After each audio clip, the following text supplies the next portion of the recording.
because I'm so open.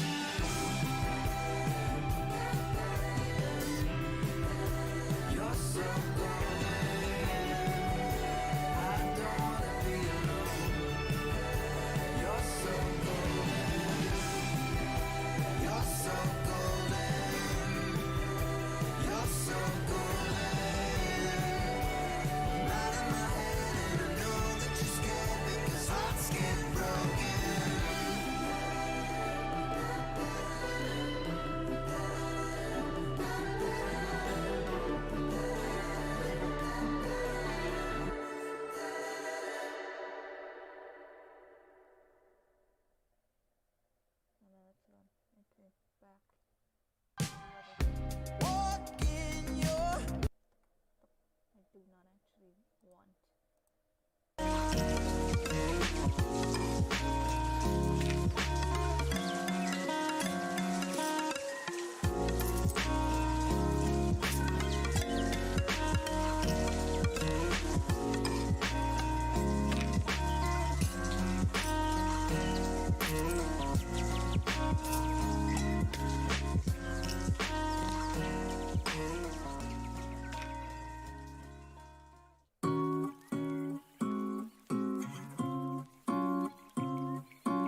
Okay, I need to raise my volume up though.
So I'm back in. It'd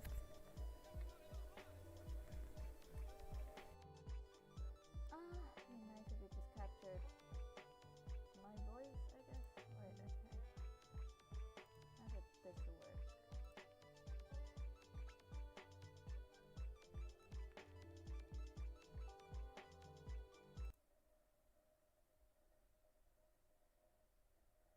Because I can hear myself. Apparently not.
hear my own voice.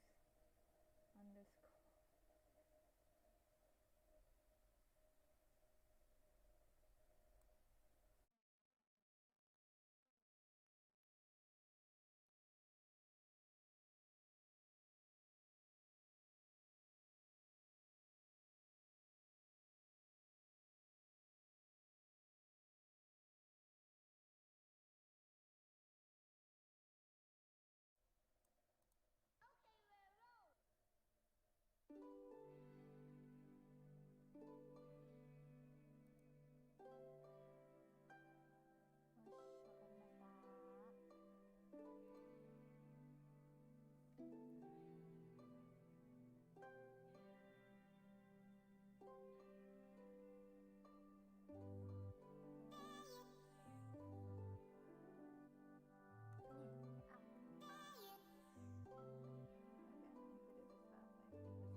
when we finally thought we'd be freed, and because it changed to a different song, it moved back to the other song that I was looking for the entire evening. I was like, Jesus fucking Christ, what is this, torture? Running out of time. Skies aren't always blue when I think of you. Trying to make it through. I got you like the flu. Cotton candy People really skies. say Why some can't you be mine? Always on my really do mind. want to I'm murder their own running employee. out I'm of not time. surprised he gets Skies mellow aren't because always Jesus fucking blue Christ, that's when the I one of the think worst of evening you. I've ever had to Trying endure. to make it through. I got you like the flu. Okay, I need to reduce these lines and make them look stiff. Like hella stiff, if anything. I've been too used to drawing 440s, so it's not good. Soft hand, round and cute, come on. Round it out.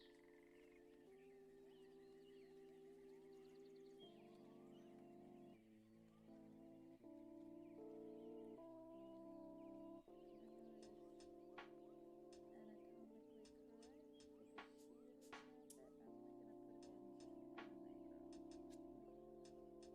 Okay.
supposed to see the frills on the other side, right? I think this is how logic works, but I don't think the original artists think of this.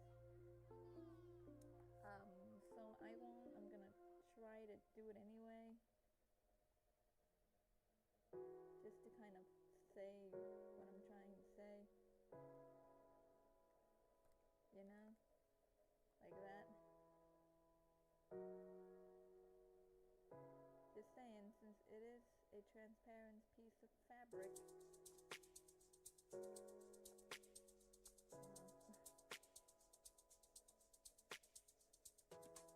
You know what? I just do it this way. A good measure.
They just voice their thoughts like they're in an anime, but yeah, I'm not that type of person. I mean, I think I have like an inner monologue that sounds like I'm in an anime, but not exactly audible. Been told I'm like too loud sometimes. My different parties and my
Oh, oh.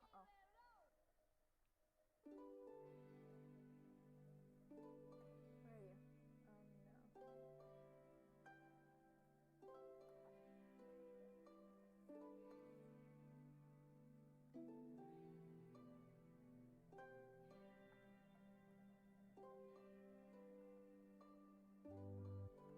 No.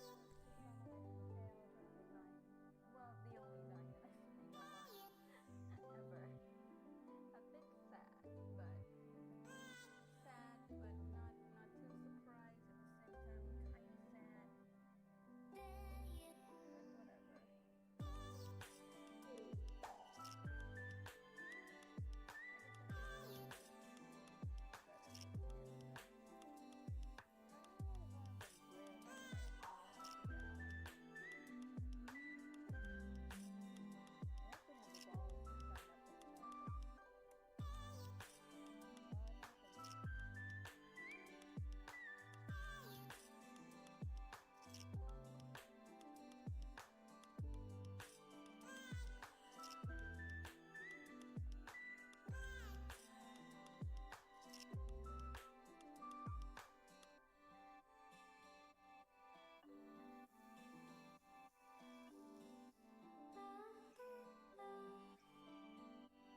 the person I'm drawn to. I don't care.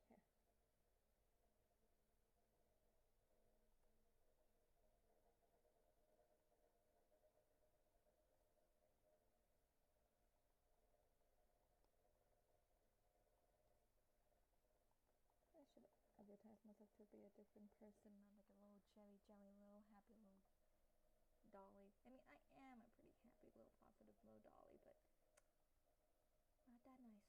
Not that nice. I care, but not that much. Not about a lot of the things that people care about. I surprisingly don't care about those specific things that much. There are only a specific things. There are only a few specific things that I care about. All of which is none of anybody's business.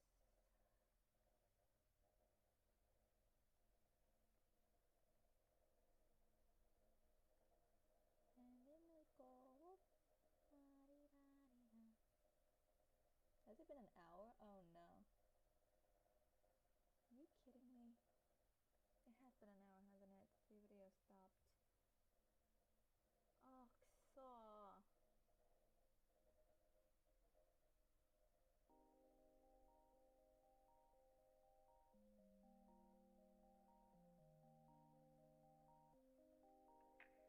Saw. Sure.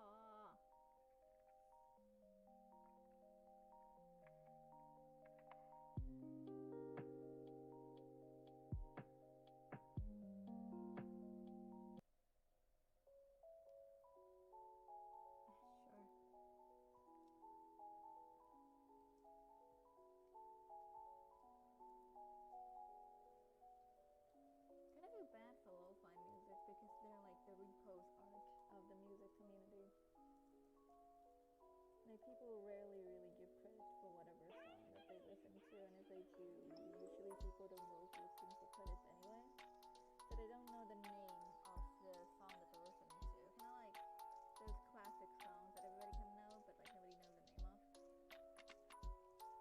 Kind of like that, which kind of sucks. Because people tend to do that with music a lot more than they do with art. Well, technically they do it with a lot of things, but you know, because art communities is pretty whiny, to say the least. And the more you whine, the more people tend to stop wanting to hear your whining, and so they try to do what you want. Or they just stop giving a shit, which is what a lot of them ended up doing. Keep condemning everything and whining about everything. It's not that cute, you know.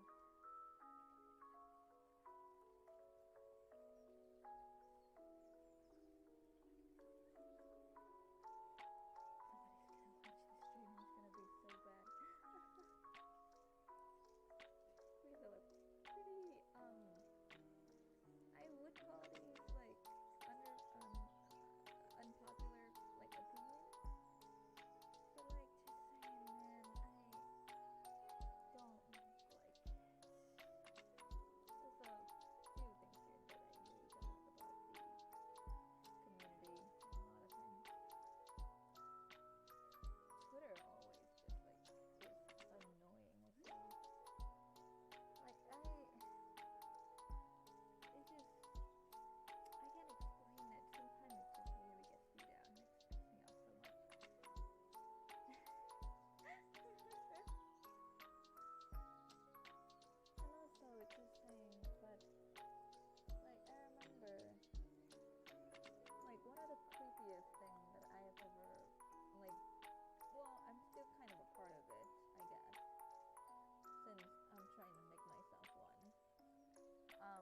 But basically the VTube community is kind of creepy because the Japanese side is fine, I guess, but like some or at least I mean I don't know how fine it is. I'm not in it, so I'm not like gonna comment on anything about it. But from the outside looking in, it looks fine.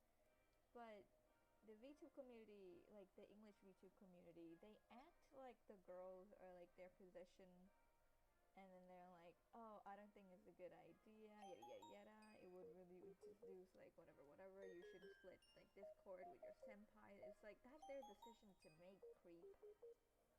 Just because you also happen to have an anime icon doesn't mean and you watch them. Like it's kind of fucking creepy, isn't it? Like it's like they own them or something. It's really weird. And then the creepiest part is within the English YouTube community, everybody just acts like a horny, positive rainbow, and it's fucking creepy. Because like somebody could act like completely depressed like one day, and then the next day they're like, "Hi guys, we're your friends." It's like fucking creepy. Like how unhinged is that? Or like, is it just a me thing? I don't know. I mean, I do it as well, but I don't post every day. Well, I do. I try to keep the Twitter look alive, at least, at the very least. But like, it's so weird, and it just feels artificial. And I'm already looking at a 2D picture, you know? And like some of them still like want to advertise it as like themselves, but then they act like that, and it's like it's very artificial. Everything is already artificial with the idea of you like having a skin of a different character and then like speaking in their voice or whatever. And some people would even put on a voice for their character or their model. And then you add all of that to the fact that you pretend to be somebody you're not, and it makes everything super like superficial, and it's so creepy. I don't get it. I do, but I don't. It's really creepy. I hate it. If there's one thing I hate, that is probably that. It's like I'm talking to a culprit machine and not like a human being.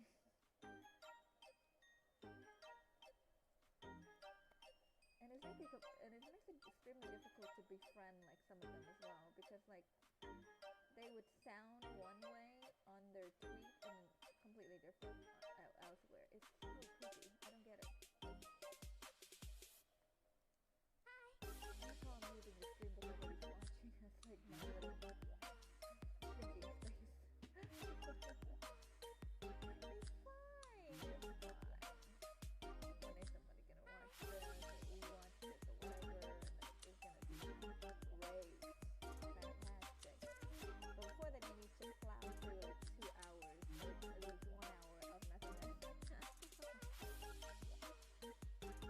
Oh really? I'm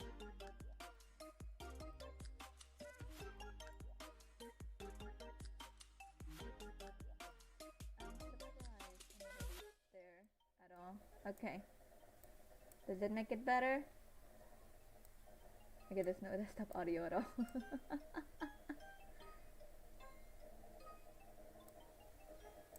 Well, I'm gonna say apologies to... Because right now you're gonna hear a lot of background audio. I don't speak this loud, very loud. There you go. Thank you, thank you. Thank you for coming. I'm... Huh. Okay. I didn't expect this. I should have. I did make a stream. I should have expected people to come. But still, it kind of was on my little thinking space. I was like, But yeah, no. It's kind of weird, isn't it? It all just feels super, like, superficial. I mean, I guess, like, other community probably do that as well. But, like, they don't do, like, a tight shift from, like, one thing to another. It's just really, really weird. Just makes me scared, man. Like, what am I supposed to think about it? I'm just here having a good time, trying to make friends, and like, and then I have to deal with the fact that it feels like I'm talking to robots half of the time. Wait, no.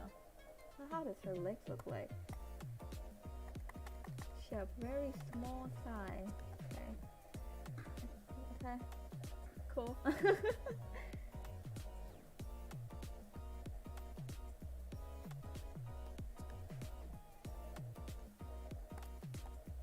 Yes.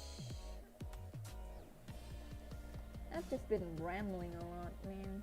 By myself. It's great. No problem. I like your art. I always... Oh, yeah!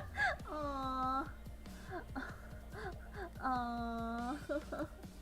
I appreciate that. That's very. That's aw. Aw. Aw. Oh, that warms my heart. Thank you. I appreciate that. You were in the field of my gaming stream too. I remember. A few. I made 2. Jeez.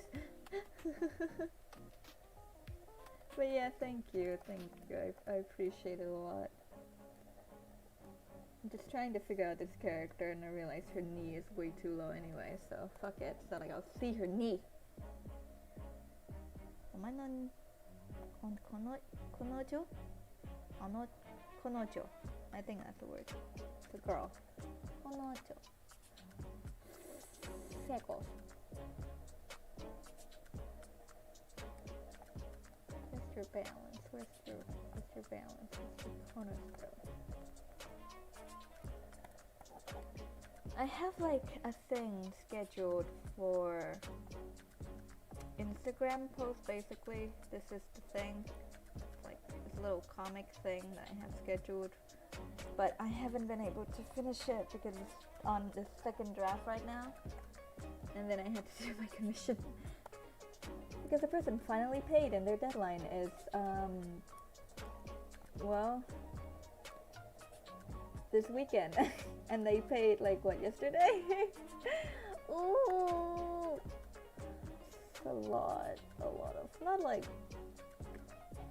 I wouldn't say pressure, but a lot of time constraints.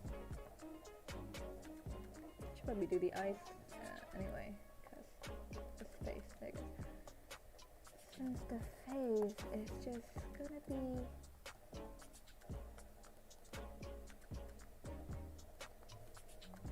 Okay, how am I gonna do this? I need to look up like Sojo eyes. How do they do their eyes? I don't know. But it would be helpful. Oh, I know this song! Wow, for once. For once I know one of the songs in one of these playlists.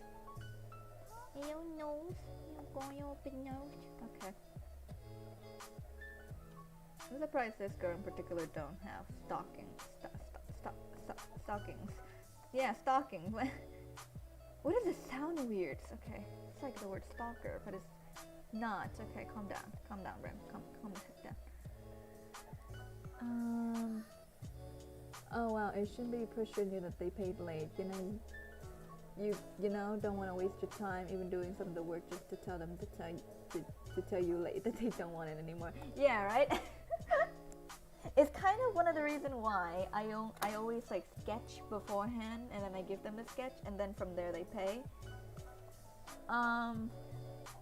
You know, technical difficulties happen. There's a lot of things happening with them as well. There's like, I don't know, like particularly what happened, but I did know that they were not in like the best health / mental health for like a while. So I wasn't too surprised that it took them a while to pay, but the fact that this is my deadline, which is the weekend, and it takes them to literally the weekend to pay me, is a bit cruel. But it was like technical difficulties on their end because their PayPal was blocked for most of the week. I think I sent them like the sketch on Friday anyway. So, you know. Forgive me then. No, it's okay. It's okay. You had my best interest in mind, and I appreciate that. Don't need to apologize for stuff like that. Then they're a nice peep. But yeah. Have you ever been in like I've never been like too close to a lot of like communities and such because I don't know, I just have a feeling that they fall. But yeah, I've never been very close to a lot of communities and such. And recently I got into like the VTube community, and it's so fucking weird. It makes me uncomfy.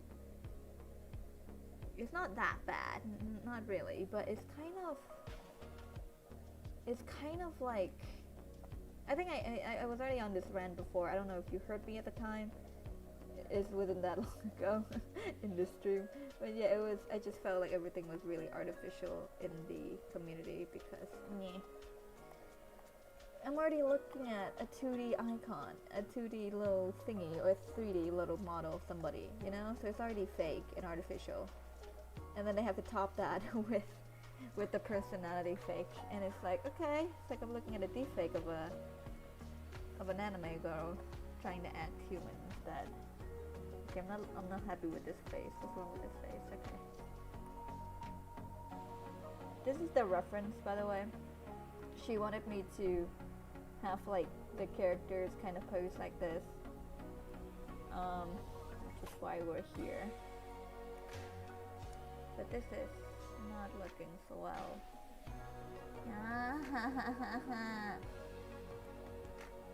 Oh my god, I hate this. I don't like half profile view. There we go, that's the word. Profile view. I don't like it that much. I don't think a lot of people like profile views because you don't get a lot from profile views. But at the same time, there's so much features in profile views, so you need to know like what your aim is at. If not, like it's not gonna look good. Which is where the pressure of the view come from. Okay, this person has long hair in the back. I forgot. Okay. Thank you for coming, by the way. I just have been like alone in this little stream by myself for a while, so appreciate the additional human. Or maybe you're not human. Who knows? I'm not one to judge. Oh, my shoulders. Okay, I need to have proper posture, or my back is gonna give out.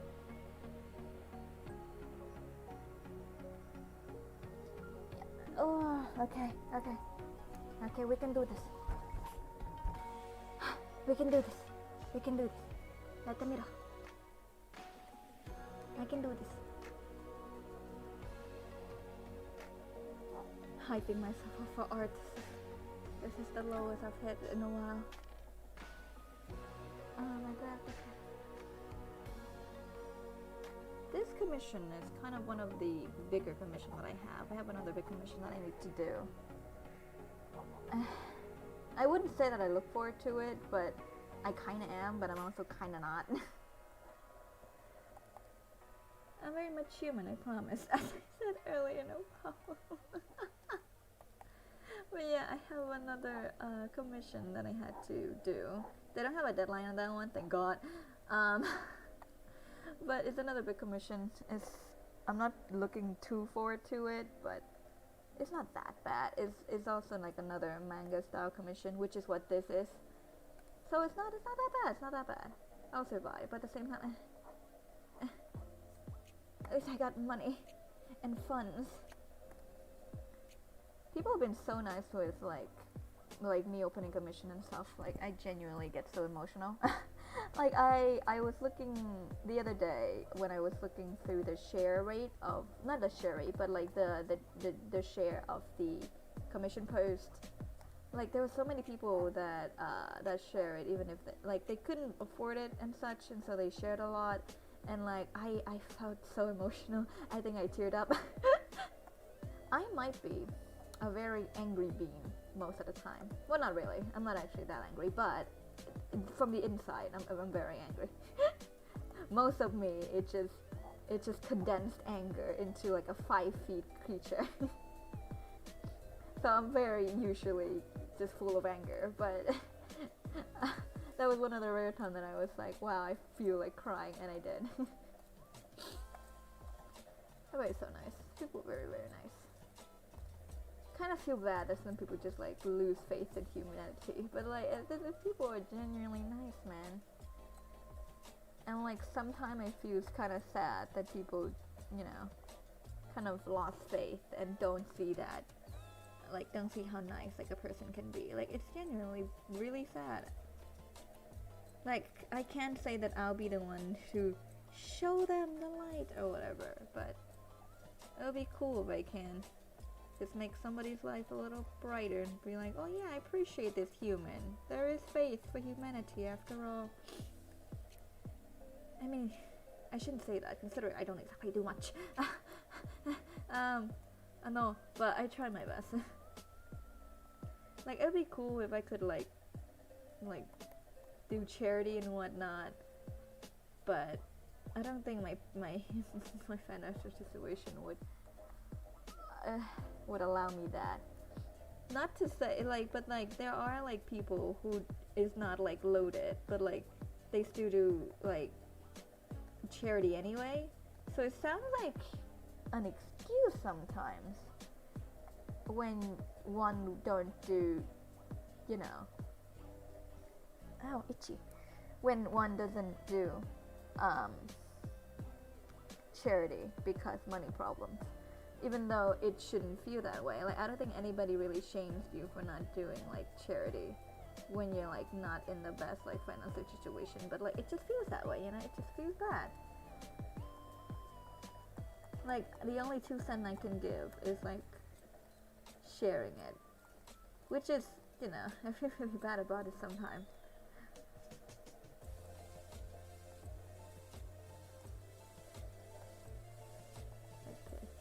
Okay. Yeah, that looks good. That looks fine. Yeah, that looks decent. Okay, let's just lower you down a bit. The forehead doesn't look gigantic. I get you, honestly. I can relate. I try to give much as I can as I find the situation allows. Yeah, I feel you. Sometimes, like, I remember, like, at times I would commission people when, like, I don't have the best, like, amount of money, just because, like, oh yeah, I know how that feels. Like, I was in that situation.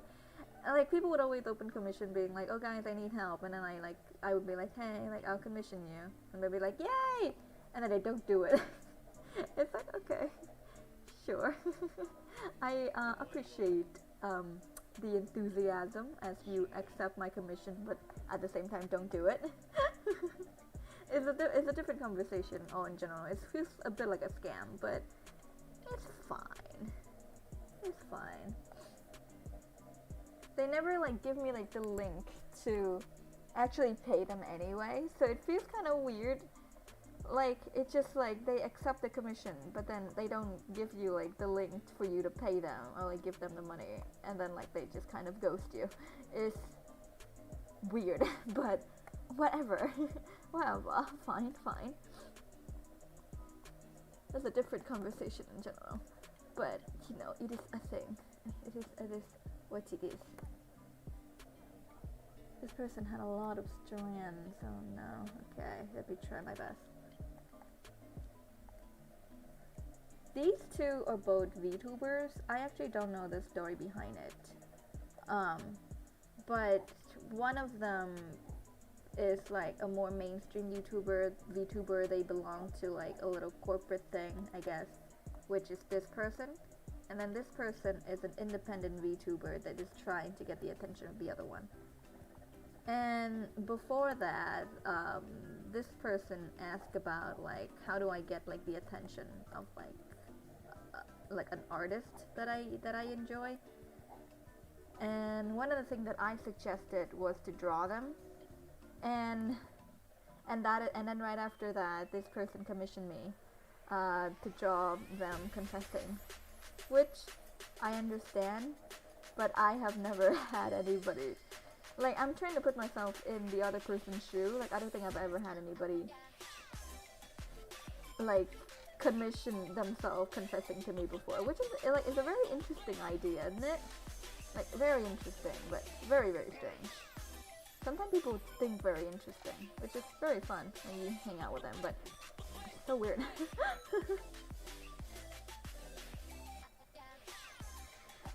Okay, little caddy over there. Yeah, the notice me senpai thing, yeah, it's very cute. One of the ways that one of the line sentence that they described their order to me that really stuck in my head was basically them saying like, I'm gonna try to pathetically get her attention, and I'm like, cute. Okay. Oh, that's so bad.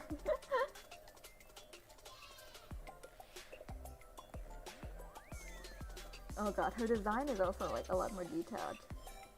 The idea of this piece in my because I'm the one who kind of did the composition, but anyway, the idea of this piece is that the other one, since she is a bigger VTuber and she has like a bigger platform and everything, and like a bigger place to fall back on if something were to go wrong, that's why there's like a lot of like background and floral thing over here for her, while with our girl there's like nothing over here, because technically speaking she's an independent VTuber. There wouldn't be anything for her to fall back on, so it would be a lot riskier for her.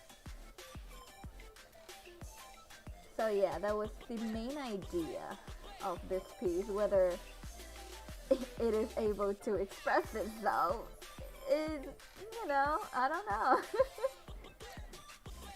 It is kind of inspired by like a piece that Kurudatek Sensei, who made Haikyuu, drew, where one of the team was a big team, has been to national multiple times, and the other one is a team that hasn't been outside of like their town in like a while, and the character described them as like one having like fertile land, and the other was born from unfertile land. And since our main group have never ever been like a decent like school, they was from concrete. So the piece that Sensei drew was of the main team, our team, like in like a trash dump, versus an extremely fertile bunch of animals and a bunch of like very pretty things in the other team. So it was kind of mainly inspired from there. I don't like this hand. Jeez. Kind of got the idea from Sensei. They are Sensei, right? I can learn from them, right? Yes, that's what Sensei do. Teaches. Sensei teaches. I learn from Sensei. I could be inspired by Sensei.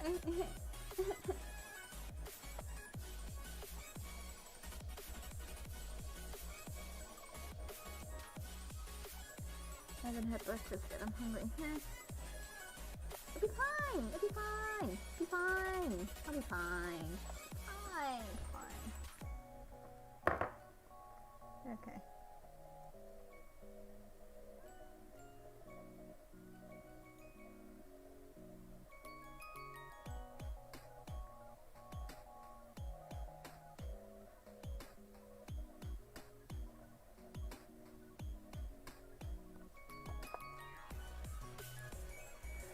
Yes. Okay. Okay. Look at the reference for a bit. I don't like these flowers. I don't like these flowers, not because of anything special, but like it just doesn't translate well when you try to do it in like monochrome. I should copy that hand though, because that hand makes more sense than mine right now.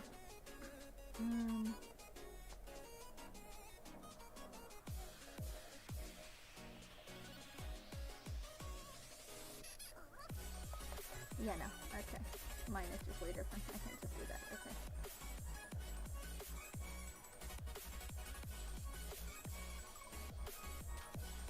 There we go, yeah, there we go. Just pretend that's how arms work and they'll be fine. Oh, yeah, bye. Yeah, bye, yeah, bye, yeah, bye. Yeah, bye. Okay, good. Internet was cutting out. I was like, oh, no, no, no. I think it's fine now. Yeah, it's fine now. Yeah, that's fine. It's fine. It's fine. It's fine. It's fine. I'm fine. It's great. We're good. Slight panic, but it's fine. We're good. We're fine. Okay. Okay. I don't know how good of an idea it is to be so inspired by like a specific artist, but it's probably fine. It's probably fine. Fine. 大丈夫これなんか多分 Is the music getting too? Okay, no, you can still hear me. Good. Good. You have to hear the rest of everything though, which, sorry. My hand is actually pretty big, so I have to.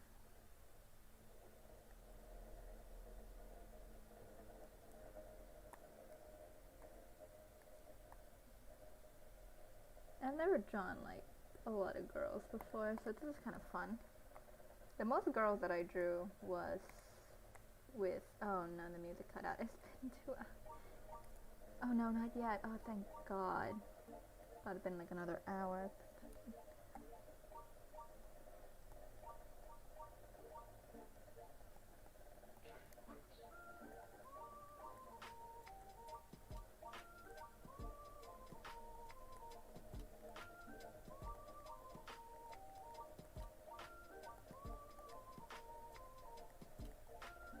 What flower is this? I have no idea.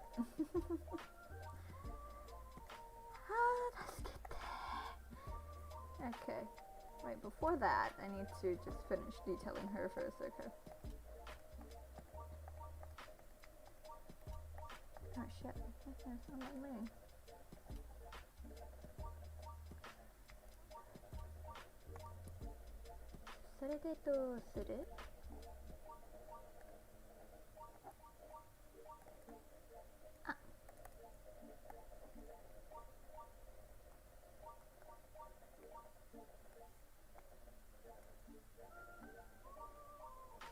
I do want to know that. Do you just like put my stream on and then like listen to it?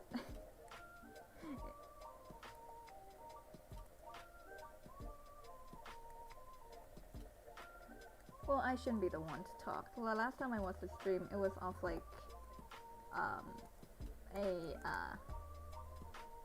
what am I trying to say? Last time I watched the stream, it was of a Japanese speaking person. He belonged to like, I knew him from like a stage play, and then I watched his stream playing like Fall Guys, and like I just legitimately just have no idea what he was talking about, except like for like at some points, like I you know, and so it's like, okay. So it's not like I'm the one to talk about what you watch when you go on stream. When you go into watching people stream. Oh, I'm watching. Aww. Oh yay. Wait, I need to put you up a bit. Or maybe I need to make myself smaller. Pew. Pee. Pee. Bah, bah, bah. Okay, I need to stop. I have deadlines to work too.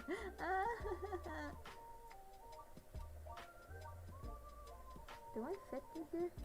Oh, I do. Kind of. You just need to move everything over. There you go. Yeah, I fit. I fit in this tiny little corner with you. Yay. Okay.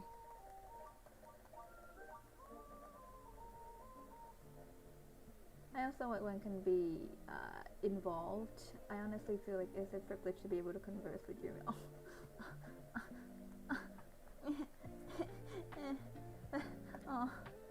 False.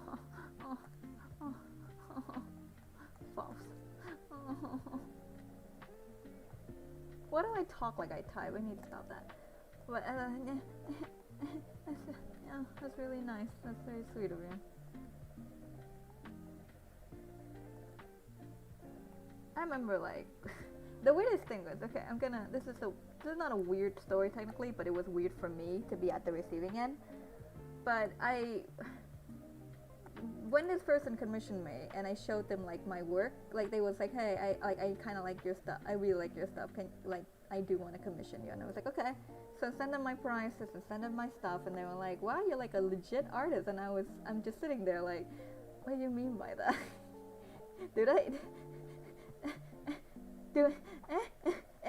Do I just not appear to be one when you want to commission me? Like what? Like I remember, it's kind of the same thing where there's like one person in like your family, in like your extended family that you haven't seen in a while, and then you see them in like a family meeting, and then like they come up to you and was like, hey, no, okay, they come up to you and was like, you were very cute as a kid, like you were cuter as a kid, and you're just sitting there like, what do you mean? You mean I'm ugly now? What do you mean? What do you mean? That sounds like such a backhanded compliment, right? It really does. It's like, what the fuck do you even mean by that?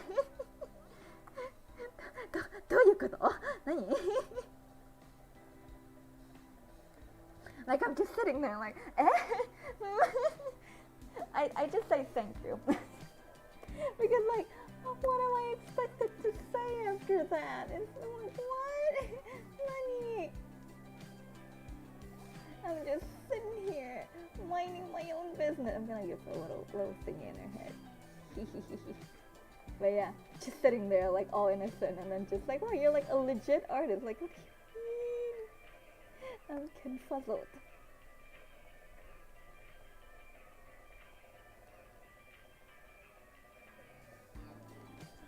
Okay.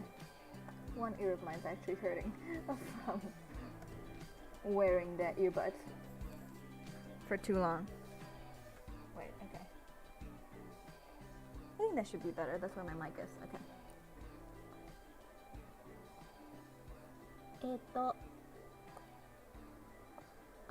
What more can you do? I feel so awkward at family gatherings, right? Family gathering is weird. I would love to have like just a normal family gatherings where they don't come up to me and be like, wow, you never come here usually. It's one of the most awkward moments in my life. Like I don't usually come to family gatherings because I would often like be off to work or something, or like refuse to go because I just don't feel comfortable there. And every time I go there, like some of them would be like, oh my god, I haven't seen you in so long, or like, oh my god, like wow, you look so pretty now, or like your hair's weird. Or like, wow, you were cuter as a child. Jesus. Like some person claimed that they babysat me when I was like 3, and they get offended that I don't know.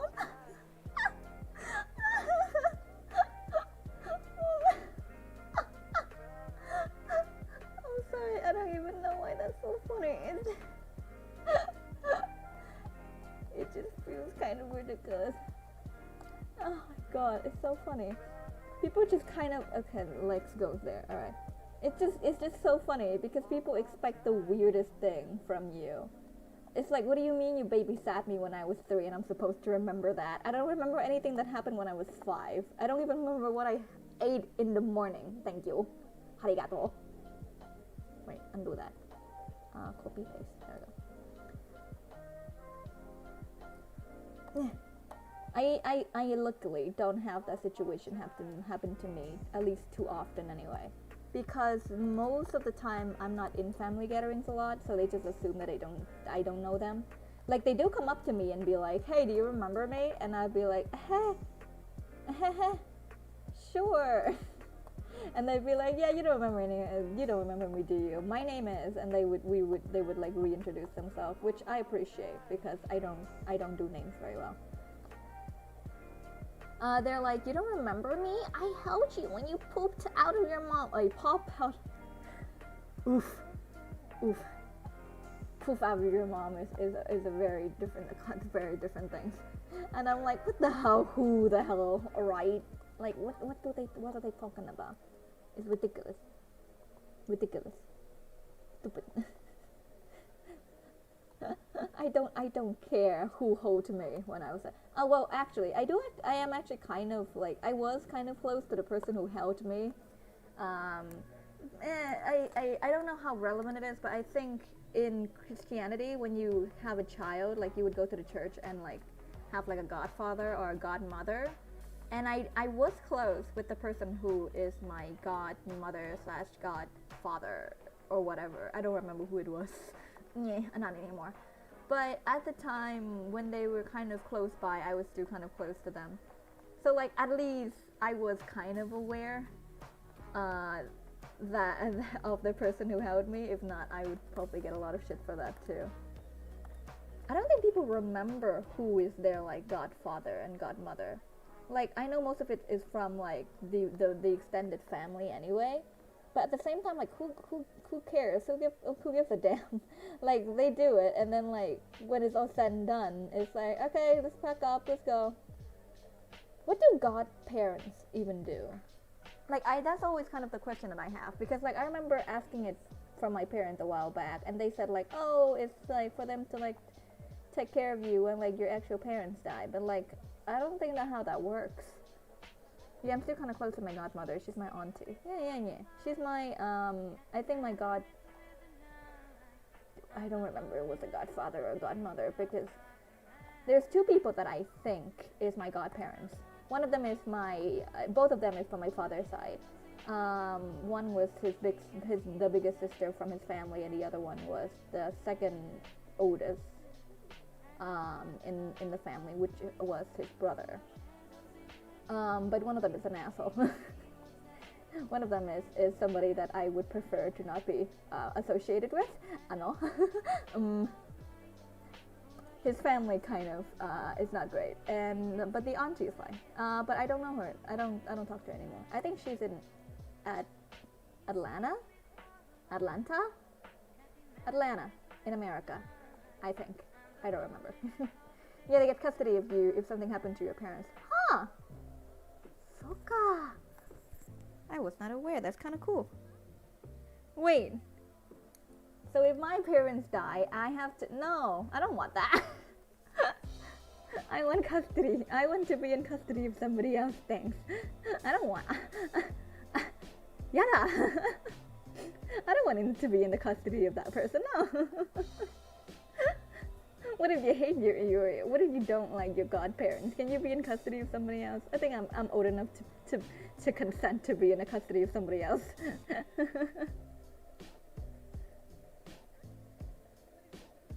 What kind of conversation is this? We're talking about godparents. I don't know like half of it.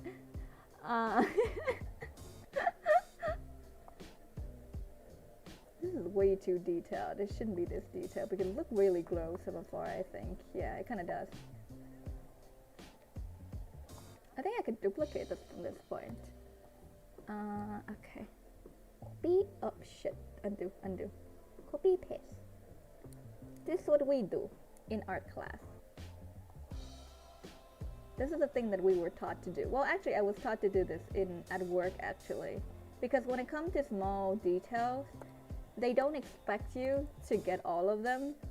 So like, might as well just copy paste when you can.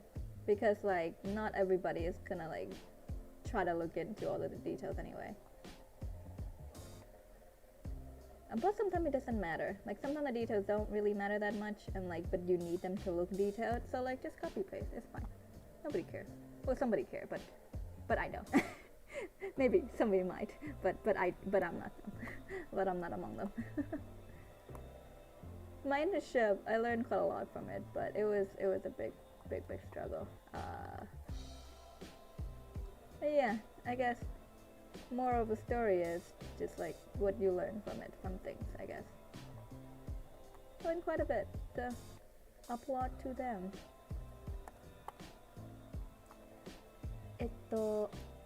There's nothing wrong with little copy paste. Yeah, you drew it, so I not exactly, right? Yeah.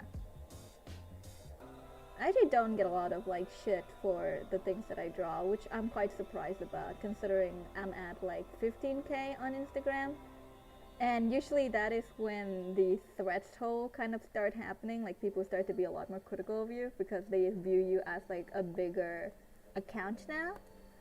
I mean, I do have people who just refer to me as big accounts, and they used to be my friends, which kind of hurt.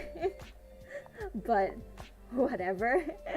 But yeah, I like people are generally pretty nice with the things that I draw, even if like some of them is not like too keen on it. They just kind of unfollow, which I appreciate. You know, I appreciate when people choose to not be an asshole when they can. And the only thing that I actually get shit about was when I was drawing Hinata once. I was painting him, and I was trying to get as close as I can to the reference. So there was like a reference thing below the art which is kind of really much like this. Which is kind of really much like this. I need like the reference for sizing and like position and everything, and like the idea for background and such, because she wanted like it to be like this without the rain. So, you know, it was basically that. I was putting like the reference picture down below, and people were like, some people were like pissed. They were like, "Didn't you just trace that?" And I was like, "It's not like you just watched like the whole speed paint of me just doing everything." So yeah, sure, I traced. Yeah, that's what it is. Yeah. Rim is not the nicest person when it comes to things that Rim doesn't enjoy. I get so passive aggressive when sometimes it's not that nice. I should stop, but it is what it is. I try to be not passive aggressive because I don't enjoy when people it's like passive aggressive towards me. So I try not to be passive aggressive, but I was kind of, well, that is an excuse, yeah. So yeah, I try to not be. I just ended at that. People with lack of brains. It happens, you know, sometimes you talk to children and they're like, "Didn't you just trace that?" And you just have to sit there and go, "Sure. If referencing is what our limits is these days, yes, that's true. Yeah, of course, that's what I do. Yeah.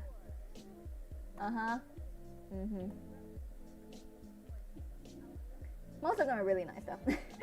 Most of everybody is pretty nice.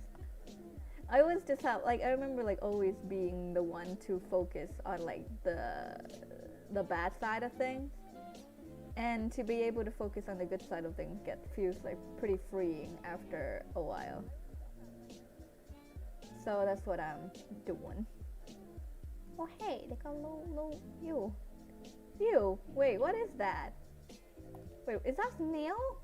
Oh, that is a snail. Oh my god, I didn't even see that. Oh, they have a little snail and the little. Oh, that's cute. That's adorable. Okay. I don't like the veins. I'll do the veins differently later. So I'll just delete that for now.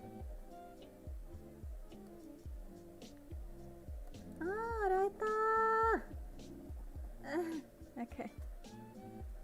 Yosh. First, where is my background thing?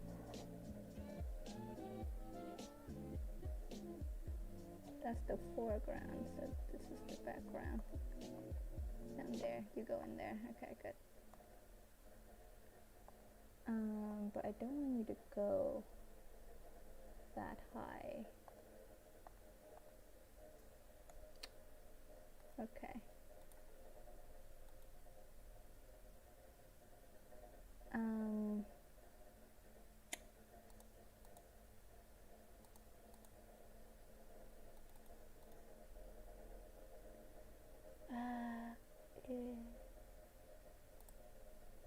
Shit, okay. Oh god, okay. What do I do? How do I do this? How do I do this? Wait, has it been an hour?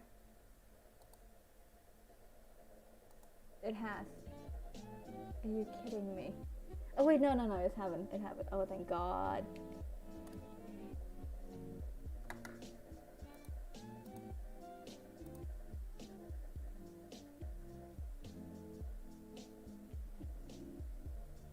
I'm glad you didn't get much shit. You seem pretty laid back. I'd hate if somebody upset you to the point of not wanting to draw. Yeah, Rim is pretty chill. Pretty chill. Wait, why is my thing not loading your comment? Huh. That's strange. But I see your comment, so yay. But yeah, I don't usually get like a lot of backlash, I guess. I think like the only time that I physically stopped wanting to draw was in school, surprisingly. Maybe not surprisingly, yeah, maybe not surprisingly, no, not at all. School tend to do that to people. Oh, how do I do this? Okay. Yeah, have to do it that way then. Yeah, I had an art teacher that wasn't very kind. He was actually really mean to most of the class. And one time he kind of basically shat on everybody's art, and it got so bad that like everybody was busy sobbing to be focused in like a different class. It was bad. it was pretty bad, and I was one of those people. I was like just like straight up sobbing. I had like the longest time of just hating art like for so long because of that specific teacher. And my mom told me like I shouldn't let people's words affect like like how you view things and like what you do and stuff. And it's like, yeah, it sounds like cool and like good in theory, but like I'm a fragile 12-year-old mom. I hope a little bit of compassion would be swell. A little bit of compassion would have been swell. I wouldn't say my mother is strict or like difficult or something, but sometimes, or like completely like non-compassionate, but sometimes it is like that. She's not like a tough love kind of mom, but sometimes it is what it is. Okay, bring it over here.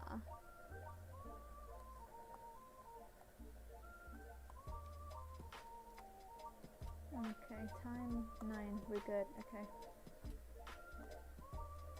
Working in like a little agency / company thing really pushed me to be like, okay, I need to be a lot more aware of the time. Oh god, because when I was working with the agency, I was under like, as one would expect, you're like under a lot of like deadlines and pressure and such. So like one of the things that they taught me was that like it really, I appreciate the thing that I learned from it, but also the time that I spend there. My house. The picture's coming along with right, by the way. Oh, thank you, arigato. Also, that shitty thing to do, the teacher just sound like an ass. He does, yeah. I like that. Oh my god, I realized it doesn't appear. It doesn't let your other message appear because it has shit and ass written in it. Jesus Christ, I didn't know we were doing curated like comments. Oh my god, how do I set that differently? I don't know how YouTube works. Copy paste.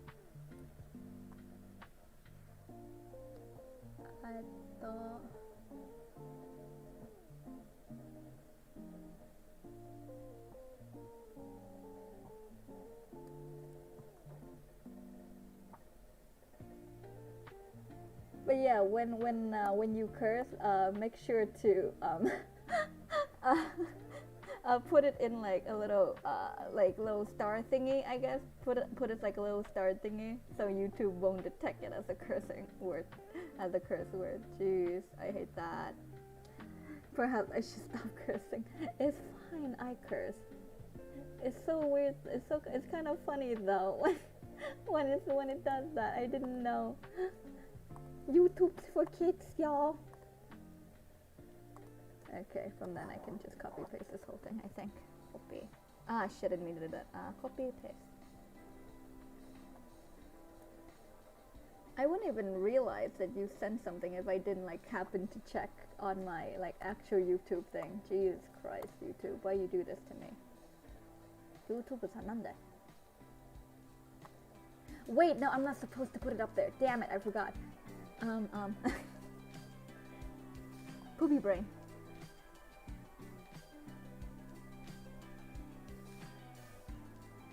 I could put it like the reference, but like the reference composition is weird because the wall just seems so fucking high, and I don't want the wall to be that high.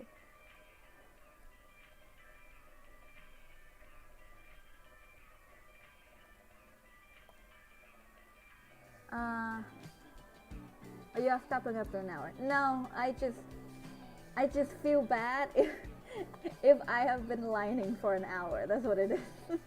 It's just for my own health. It's not like I'm stopping. It's for my own pride. What's the size? What was the sizing? 5. I think I will stop when I need to go for dinner, for not dinner, lunch.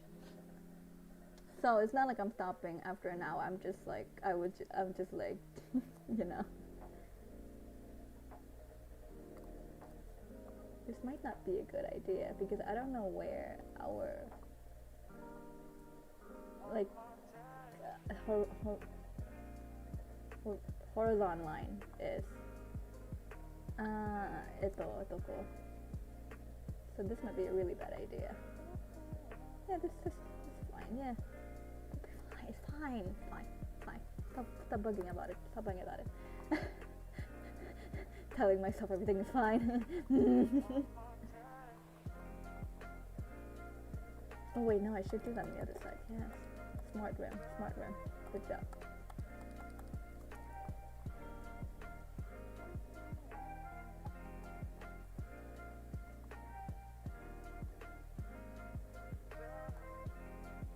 It doesn't look like a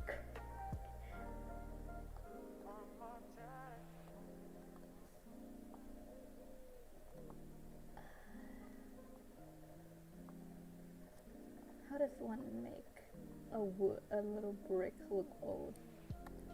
Probably color, right?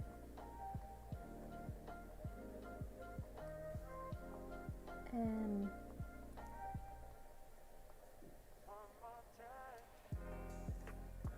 I also don't like that it's all super stiff and rectangular, so I'm just gonna do that anyway.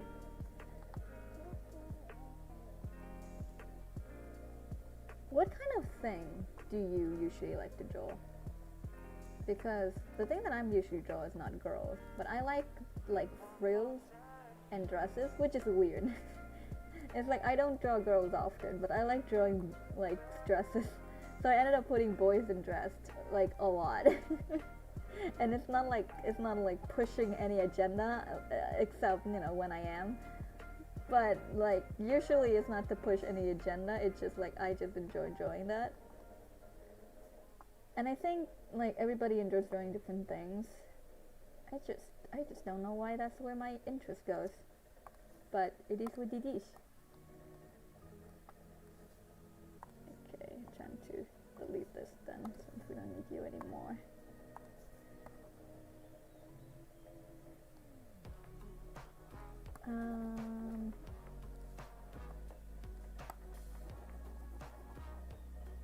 Oh my god, the frills that I spent a lot of time on. I didn't spend a lot of time on the frills, I spent more time on the little detail on the frills. I keep telling myself I should have charged more because of how long that took me. That specific thing took me. There's nothing weird about that, but I think I really like drawing hairstyles. Ooh.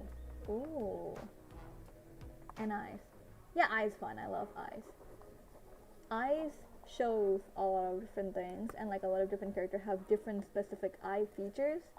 It's kind of like this character specifically. Like when I was sketching her, this was the eye that I gave her, like kind of roundness, looking like all innocent.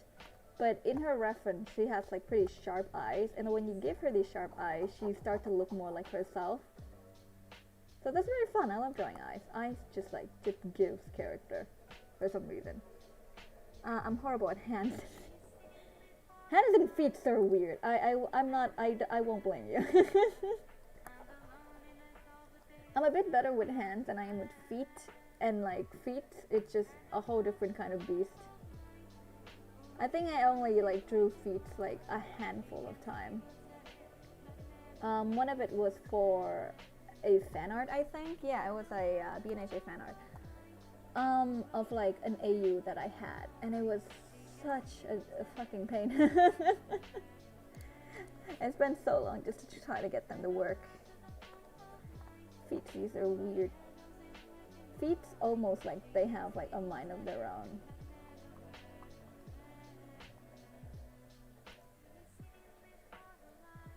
why's my Wi-Fi cutting out? Be nice to me, please. Onegai. There goes back. Yay.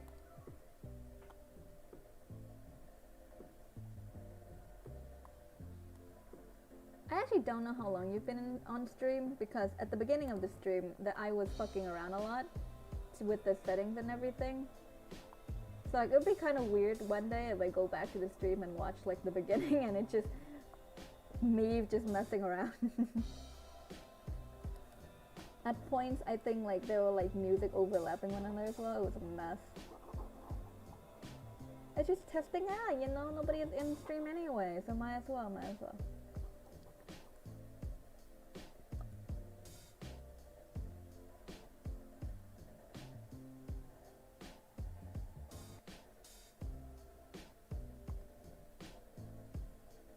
YouTube is not receiving enough video to maintain smooth streaming as a true experience. Blah blah. Oh no. Yabai! Yabai! Yada.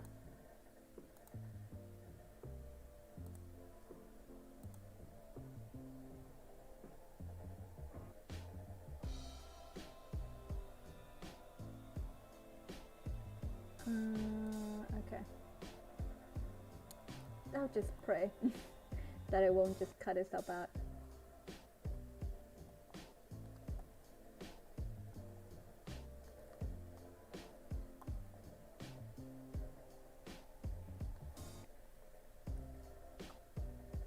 Technically speaking, I'm gonna color everything white again, right? Yeah, so it's not that big of a deal. It's fine. And I'm even more bad at it right now because I need to get a new tablet to draw. On, so I've been using my phone to draw things. It's not very spacious, but I got here exactly 1 hour ago. Exactly 1 hour ago. That's amazing. But anyway, drawing on phone, interesting. I had like an experience of drawing on spurn. I have an experience of drawing on phone, but I'm not like great at it, so props to you, don't die. Phone is like really small to draw on, so it's always like a bit of a pain, really, because it's kind of weird to figure out how am I like, okay. Alright, let's try to do this, okay. Alright, where's my draft? There you go.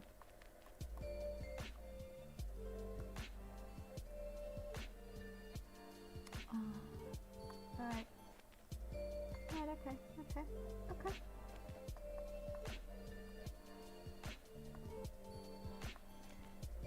Yes, we own spoons, our most prized possessions. Yes, the spoons.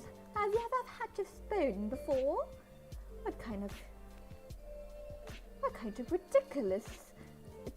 Wait, what am I trying to say? What kind of ridiculous nonsense are you spouting? You don't have a spoon? Ridiculous. Absolutely horrendous. How dare! A spoon is one of the human's prized possessions. It's created back in the 1990s. It's quite new of a creation, sure, but I would say it's one of the best. Wouldn't you say so yourself? It's ridiculous not having a spoon. What kind of nonsense? Absolutely ridiculous. Fucking failure to humanity. I don't think royalty would curse that way. I don't think halfway through like a rich man would be like, fuck! Bitches!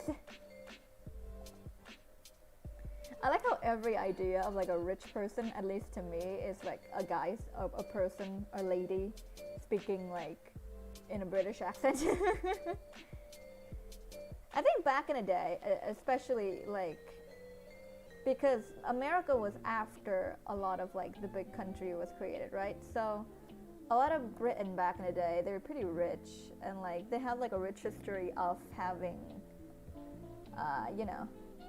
royalty anyway. So I'm not too surprised that it's where they go.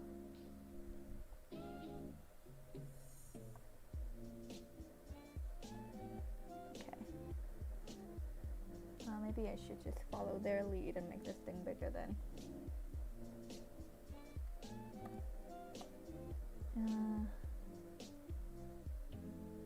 Okay, just trying to make do with what I have. Alright.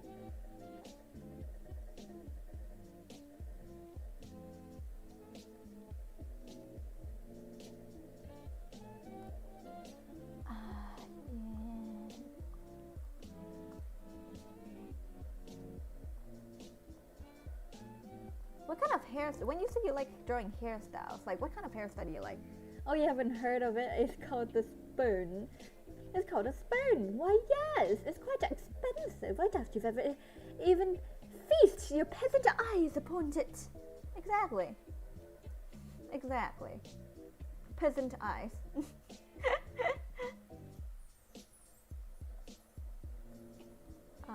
Wait, I need to look up how to draw vines.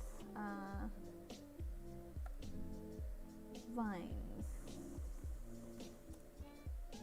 Not the app, damn it. It's dead. Let it die.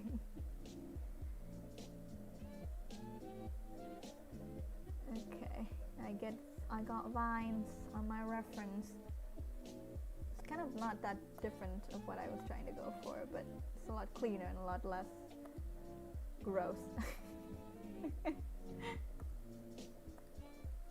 Some people should bring back the word peasant, because like it's such a nice insult. Like I know it's like it means like a specific like group of people, like the peasants, but like technically speaking, we're all peasants now, because like we don't have like middle classes anymore. Most of us is like we all have to work to survive, and we're not like loaded. Like with middle classes, they're not loaded, but like they don't have to constantly work to survive, but we have to constantly work to survive. So technically we're all like peasants. So like somebody should really bring that word back, but like make it something else and make it like all fun. Kind of like how people use the word bitch. Like it is an insult, but like not everybody uses it as an insult anymore, you know? That'd be fun. Maybe not queer, maybe not like how we use the word queer, because like I guess it is kind of like how people use the word queer, yeah. Something the concept of like a word that used to be like mean and impulsive, repulsive, now turn like, you know, it's kind of almost strange. I like drawing hairstyle, any hairstyle really, long or short, crazy hairstyle. I wish I could like show you what I mean. Yeah. I'll pretend that I'll understand, yes. I get you, I get you. I'll act like I do. I'll be like Naruto, I don't know what's going on, but I'll act like I do.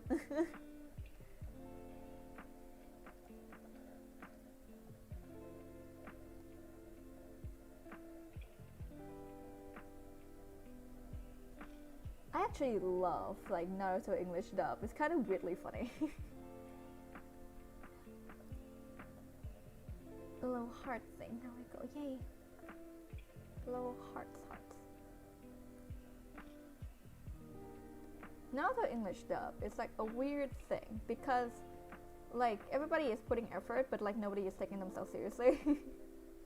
So it's really cute. It's very fun. When they're trying to be dramatic though, not that fun, but other times it's great. It's kind of like Ace Attorney English dub as well. It's kind of funny. It's kind of funny how they call themselves, how they treat themselves. Because Ace Attorney is like a pretty well-known, me in math class don't know what's going on, but I don't know how to act like I do. I don't know what damn what's going on, but I'll act like I do. Wait, let me try. I don't know what the damn is going on, but I'll act like I do. No. No. We don't do that. No. Absolutely not. That was sad. That was very sad. How do we do this? A little squirrely. I don't think that works for this specific lines. No.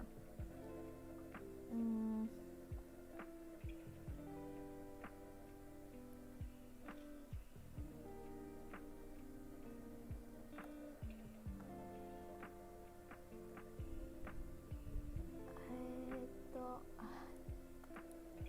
her fingers. It's fine, it's fine. We'll do this. There you go, yeah, great.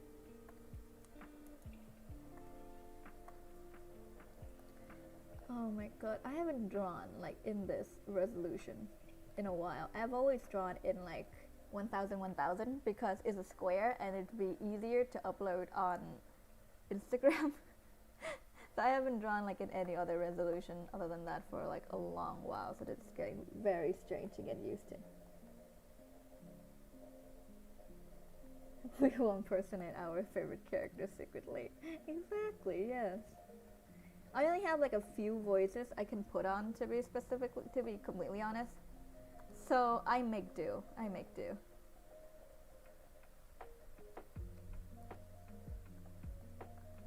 No. Yeah.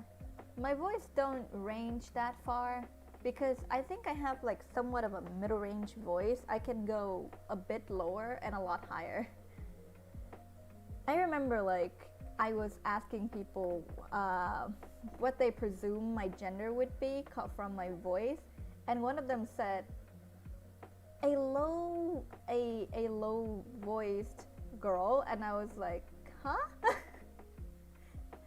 I got so confused. I was like, huh? What do you mean? Do you just huh? People are weird. They're cute. People are cute. It's kind of weird, but kind of cute. It kind of get like really annoying though when people just assume your gender. Like, I did ask like, what do you think my gender would be? But one of them was like, you're a girl. I know for sure because I saw your picture, and I was like, sure. On my phone, I draw in 1080 and 1350, so that whole thing shows on Instagram. Ha! 面白い。知らねえ。そっかそっか。知らないよ。面白いな。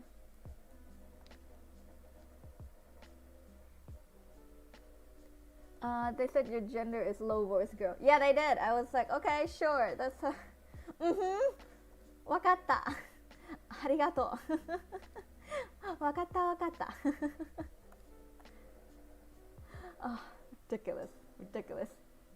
It's cute, but ridiculous. I would be more offended if I am, but I'm not that offended.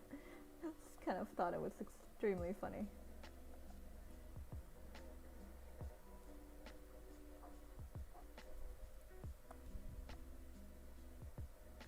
Okay, how do I do this properly?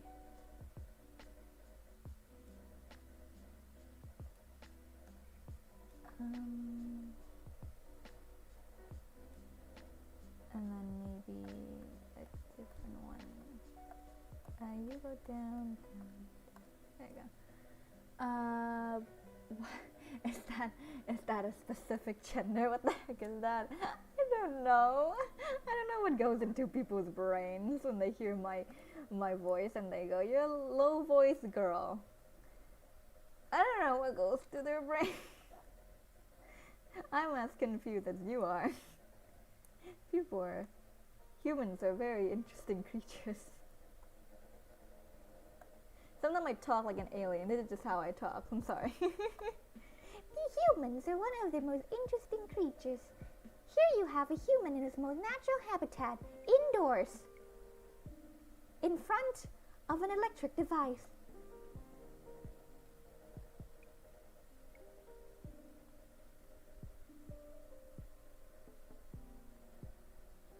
Oh god, I really love Furudata Sensei's like work. Ideally, like to be completely honest, Furudata Sensei's work is not as like intricate if you were to compare it with Horikoshi Sensei, which is the one who made BNIJ. But they have such a charm about their work that is so like mesmerizing to look at. Like there's so much detail in, like, even though like everything is so simple, there's still so much detail. Like when you look at Horikoshi Sensei's work, it's very extremely detailed, and like everything is like intricate, and everything is like extremely like you know, like thought through and everything. So like, of course, something like that would be detailed. But with Furudate Sensei, it's not that detailed. So like, but like, there's like when you look at it, it's not supposed to look like detailed, intricate. But like when you really look at it, like it is. Like there's like small little muscles running down. There's like elbows, the calves. Everything is like well defined. Like it's really cool. Yes, humans use their brains to put together intellectual conversation. Yes. Humans use their brains. Humans use their brains to put each other in intellectual conversations. Where's my thing? Oh, there it is.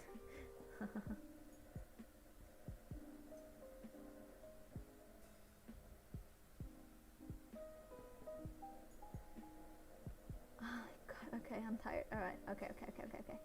Where's my thing? I have a thing that helps with my wrist.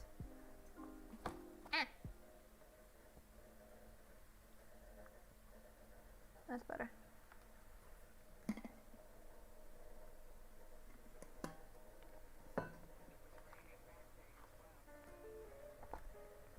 My brother was here. He's not anymore because he's downstairs now doing his thing. But he slept up here last night with me because our parents is not home, so he get a little bit scared on his own.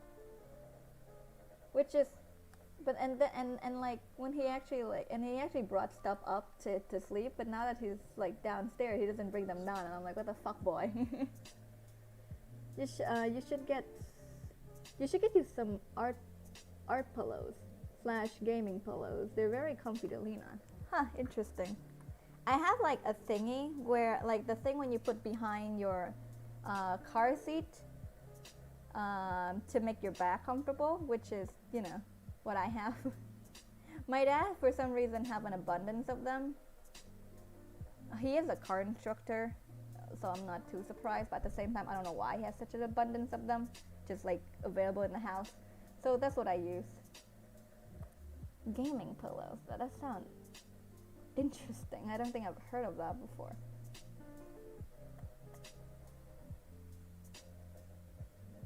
Wait, cancel that. Where did this go? Okay, there it is. Turn this off for a bit.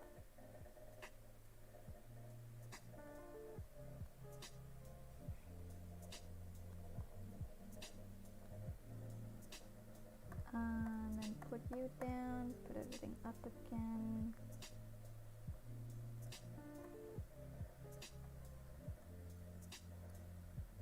Usually I don't monologue this much. I kind of am a person who monologues more in my head than I do outside.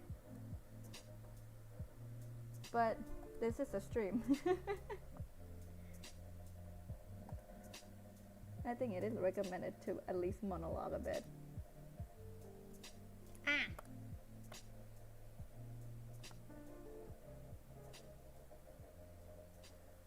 They're giant pillows with arms. Oh. That sounds charming. I love that.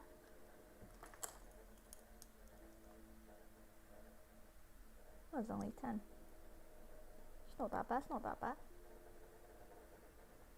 I'm trying to check my my message because I've been trying to get in connection with my cousin. Yum yum yum yum. Yum yum yum.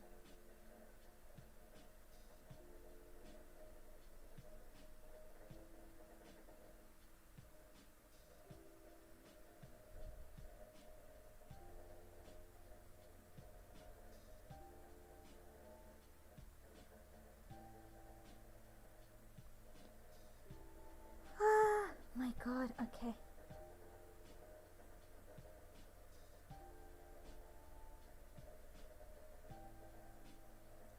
Alright, get back to work, get back to work, get back to work. Oh, nani?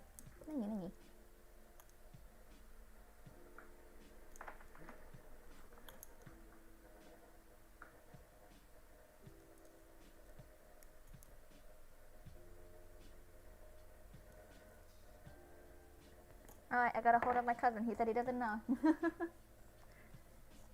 Alright.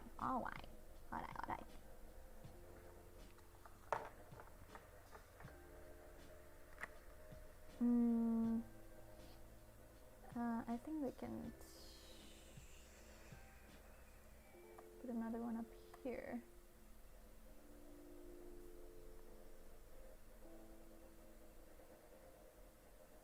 Yeah, I think that works.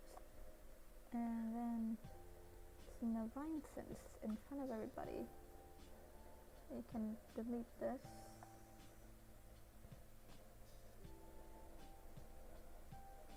And background, not that hard. See? Background's not that hard. It's just background is never that hard, to be honest. Like once you got a composition down, it's fine. But I think the problem that I struggle the most with background is just to fill it. Like I can draw backgrounds and I can draw objects fine, but the moment that I am pressured with the idea of like filling the background is when like things start to become a struggle.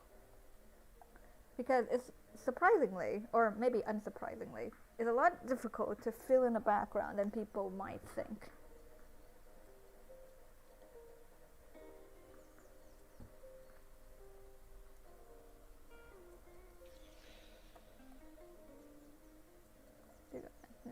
Thank you.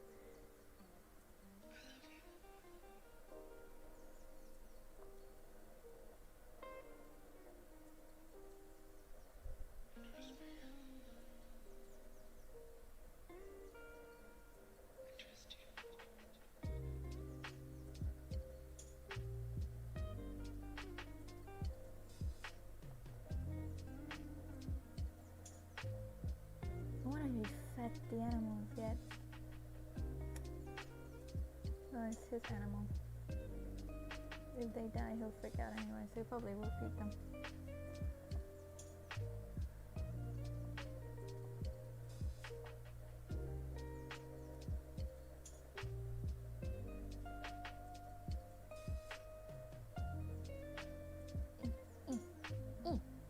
Yeah.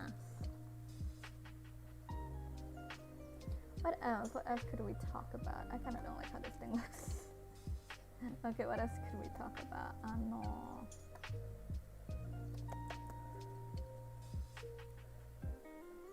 What's the idea?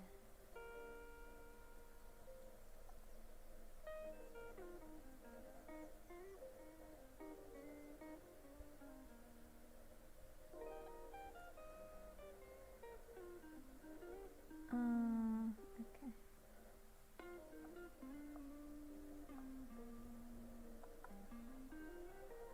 I'm trying to feel this background. I don't know how this is gonna work. Okay.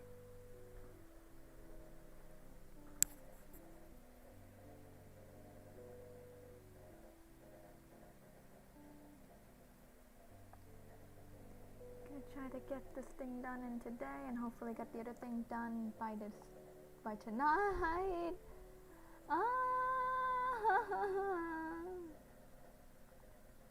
So many things to get done.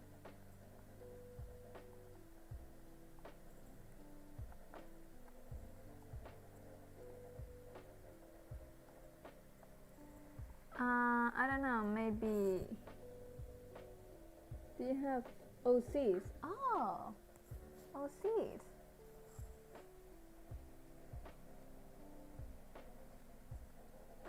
Do I have any OCs that I like drawing? Yeah. I got confused for a second, but I know what you mean. I do have OCs, yeah. Technically speaking, the one down there that is like hopping around as I talk is kind of my OC. I guess. It's more like a persona at this point, since it's gonna be my model when I try to rig it and get into like VTubing. But I do have like specific character that I do tend to like mindlessly draw when I have the time. I have a character that is a combination of both a demon and an angel. His father is a demon. Technically, he's the son of Lucifer. The father is the son of Lucifer, who fell in love with the child of the gods, and the child of the gods was given to the human to be the human protector, but the human was a bit cruel, so thank you. I'm glad you like how it looks. Yeah. look at that. Yes, look at it hopping around. Usually with other people's like little PNG, they just kind of let it open its mouth, but I enjoy having it hop around. It's cute.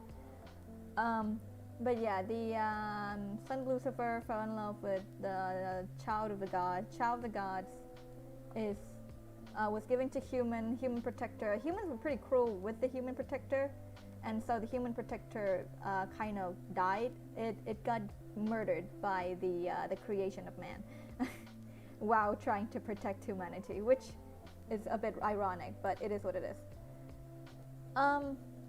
And so when the angel was supposed to go back, the son of the god was supposed to go back to heaven, the other boy kind of dragged him back down to hell, and they become a thing.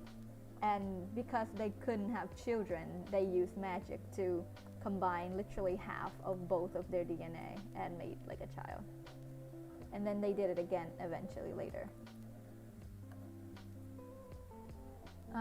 So that couple has like 2 child, and the one that I usually draw the most is called Davin. I think he, in my commission sheet, he is one of the character that I use as an example for the manga style. The other one is his boyfriend Kai, who is undying. Kind of, he was cursed. His whole family was cursed actually. His whole family line was cursed.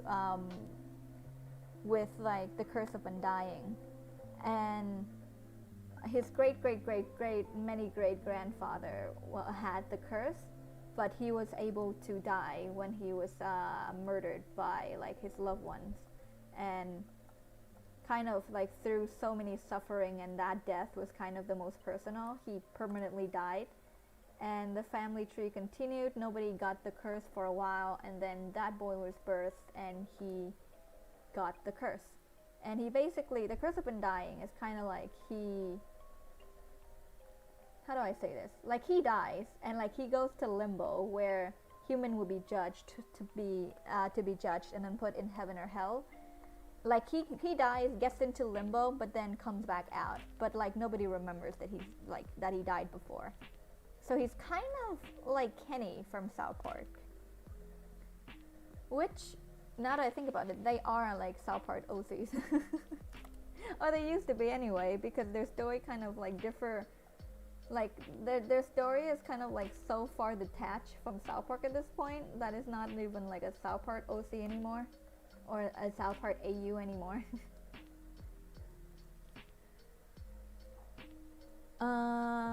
What other OC story can I ramble about?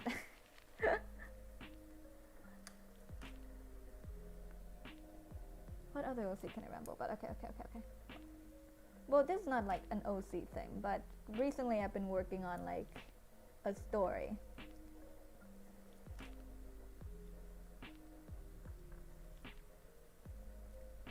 One second, I'm rearranging my stuff. Okay. Recently I've been working on a story, and it's how do I say this? In basic, it's about. In basic, our main character is a dude with bird wings. He's a big dude. He's a bit of a scaredy cat, but his main mission is to go into the woods and collects like the woodlings and such. It's a fantasy setting. Not really, kind of, I guess. But in basic, why did it stop? Music? Yes. Okay, it has been. How long has it been? 2 hours and 45 minutes. 지조시. 고해.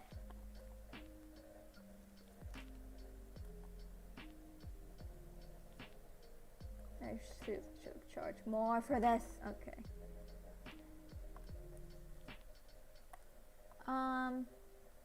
What was I saying? I forgot.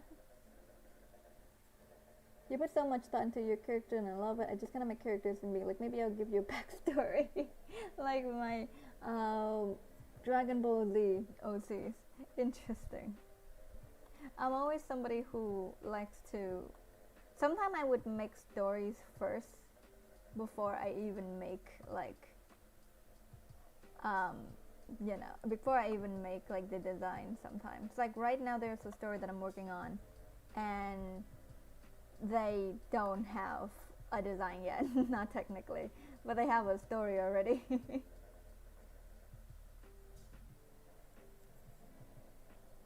You're talking about the story fanfic. Oh yeah, it is a fanfic, isn't it? Yeah. So it's a Haikyuu AU fic. It's a Haikyuu AU fic. Our main character is Asahi. He basically in this world there is humans, there is birds. There are humans, there are birds, there are like other kinds of birds. There are also like other kinds of creatures. One of the character is a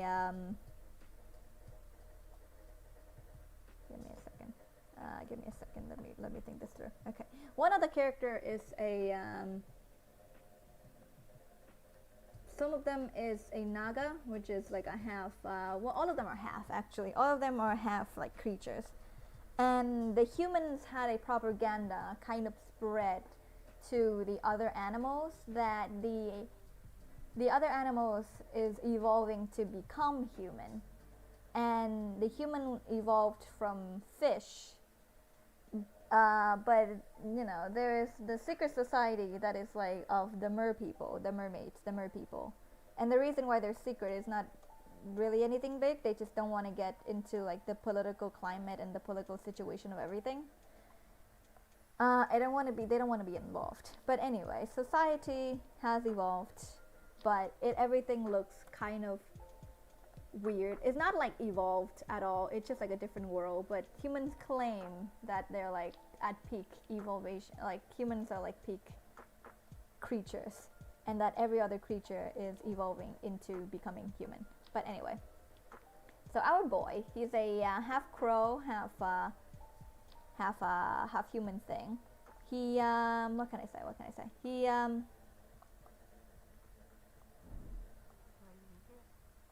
the land is split into a couple of zones, but the two zones that the main character is aware at the beginning of the story is of his village and the forest. And the forest, they call it the forest of the north because it's from the northern side. Not every bird can go into it because there's a lot of it's very windy, very like difficult to navigate. It's a big forest with a lot of big tall trees. And within the forest, there are creatures that are known as predators because they view them as less evolved creatures. So they would have more bird-like features, kind of like feet for claws for feet, and like their wings, their arms would be like wings instead of having wings on their back. There's a naga as well, where like most of his body is a lot of scales, half of his body is like snake. There's also like this thing called like the underground cats, where the cats they live underground. They have cat-like features. They're all very skinny with bulgy eyes. Most of them are mixed, so most of them do come out to hunt, but there's like one pure blood like underground cat, and he just mostly spends his time down underground and stuff like that. He's Kema. He's a Kema, so pure blooded cat. But anyway, our main character, he's a wood fetcher. So basically, he would go into the northern wood every once in a while, not every once in a while, every day, to collect some woods. And the story begins around like autumn, where winter is gonna come, so they need a lot of wood. So every hand needs to be on deck. The leader of the village of our boy is a human. He is a king that was kind of black. He fell in love with a mermaid, and to protect him, and the secret was blown. Before, basically, the kingdom is a bit corrupted, at least from the castle side. And when his father was alive, he kind of like follow a lot of the corrupted people's rulings, and then when he slowly tried to break away, they murdered him. and they put the new king in the younger child, the oldest child back into becoming king. And the older child, because they believe like controlling like an 18-year-old would be not an 18-year-old. How old would he? He was like 15 maybe. No, 16, 17. So they believe it would. Wait, no. Yeah, it is 15. Yeah, because they believe it would be easy to control him because he is 15. But this 15-year-old was the main reason why his father was slowly rebelling against the corrupted people, because this 15-year-old boy had a vision and he executed his vision very well, and it almost got to the point where they couldn't control him anymore, and then they tried to think of a way. Well, they couldn't control him at all, and they tried to think of a scheme to get him to step down, because he was so beloved by the people that if you were to just randomly murder this kid, it's not gonna look good. But basically, they found out that the king, the little boy, the 15-year-old boy, is in love and in a relationship with a mermaid. They don't know who that mermaid is, but they know the way that the king and the mermaid communicate, because they have like a little shell thing that they would use to call one another to go to the seashore or like come out when they need to talk. So they do that. The boy come out and was promptly captured and threatened to be murdered. And basically, they put the boy into a little like tank thing, and they forced the king to step down to put his like younger half brother in, who is like even younger than he is. At this time, when he left the country, it was of the impression that he was in love with a mermaid, so he left the country to be with his like love, to follow true love. Basically, that was the propaganda that was bred, that he loved a fish, and he, his half brother was forced into the new throne, and he was severely controlled. There was nothing that he could really do, and he was severely hated by the people. And he was then promptly banished from that land by his own people.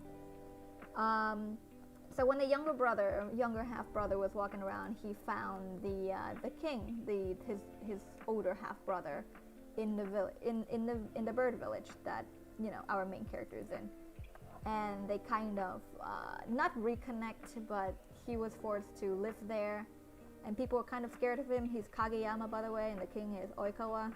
And the fish is Iwa, if you watch Haikyuu. But yeah, the fish ended up being the son of the sea, which I guess is kind of like a Little Mermaid thing, yeah. Except I don't think Little Mermaid got kidnapped. But anyway, yeah, that's the kind of the main characters, I guess, that kind of appear frequently. Iwa doesn't really appear he doesn't like physically appear. He's kind of the voice of reason, because Oikawa would be talking to Iwa, and then Oikawa would be giving like his little communicational device thing to Kageyama, where it'd be like, okay, like, talk to him, he'll like give you advice and everything. Kageyama hates Iwa because he still believes that Iwa was the main reason why he left the country and forced Kageyama to like be alone and such like that, and then was promptly abandoned by his own people. It's kind of sad. Will you be posting this story or making a comic? I'd love to read it, honestly. It sounds really in-depth and very well thought out. Thank you. And yeah, I'm actually like drafting it right now in my writing it right now in like a little Google Doc thing. I have like my friend read it every once in a while just to make sure like everything is in check, and like everything is still kind of like in planning, because I have like the general plot down, but I don't exactly have the general the details. So everything is like slowly coming together. I think the idea of having a plot down is enough anyway. Like, and then like details you can like put in later, like you can put in as it goes. At least that's my way of how I approach things. Asahi. So anyway, Asahi is supposed to be the main character. We don't even know about Kageyama's backstory until like way later. Like we meet Iwa pretty early, where Kageyama just tossed him a little shell when basically Asahi always strayed too far from borders, and it's very dangerous because people will come across predators. People has like they have like a legend about predators that they come out at night and they look like really scary. They have claws for feet and whatever. And basically, Asahi always wanders pretty far away from borders because he has been working in the woods for so long that he believes that nothing is really like happening anyway. So he thinks that he'll be fine. Like he doesn't care. He's like, it's fine. He'll be fine. Until he doesn't. Until he wasn't fine, and he almost like the first thing that happened in the story was his meeting with a predator, and him panicking. Why? But then he was saved by Suga and Daichi, who live in the same house with him. They're housemates. They don't have only Daichi got parents, and Suga is kind of like the mother of the household because the parents are usually like at work anyway, so he takes care of the family. Daichi is like the voice of reason. He tries to calm everybody down. He's like the leader type. And Asahi is like the youngest brother in the house, which at this point really aligned with canon.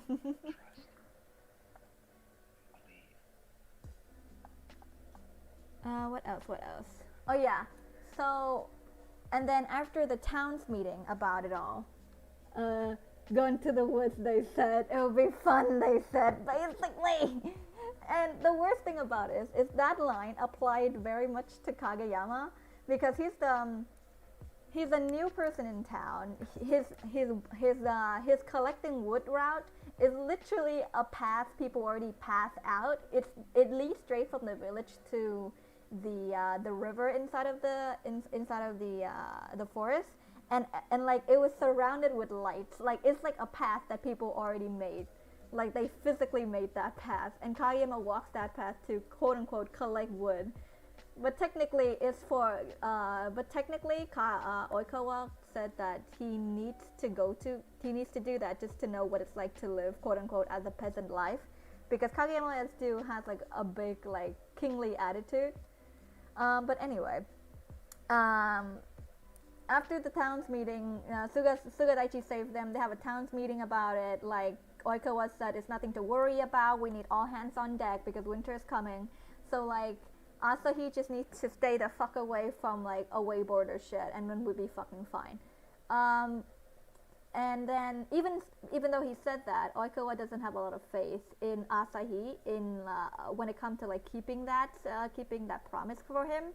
So he sends Kageyama with him, but Oikawa also don't have a lot of faith in Kageyama when it comes to calling for help when he needs it. Like he sent him like a whistle that will inform Kageyama's like secret friend. We don't know who that is yet, but a whistle. And he also sent a shell, which is Iwa, communicating from afar, talking to Kageyama to either put senses into him or alert Oikawa when like something happened to Kageyama. And what ended up happening was Asahi strayed too far, and he felt like he was tailed by two predators. He found out later one of them was Kageyama, and we found out later the other one was Suga, because Suga was worried for Asahi. So he tailed them, and then Asahi managed to kind of get away from both of them, but then he found out one of them was Kageyama, so he was like, okay, sure, so let me just come out and talk to you, and like I'm already busted, you're busted, so let's just go home. He walked out and was promptly captured by an actual predator. And then Kageyama was like all pissy, and Iwa called him out for the fact that he doesn't get help, and that Oikawa was right for not trusting him.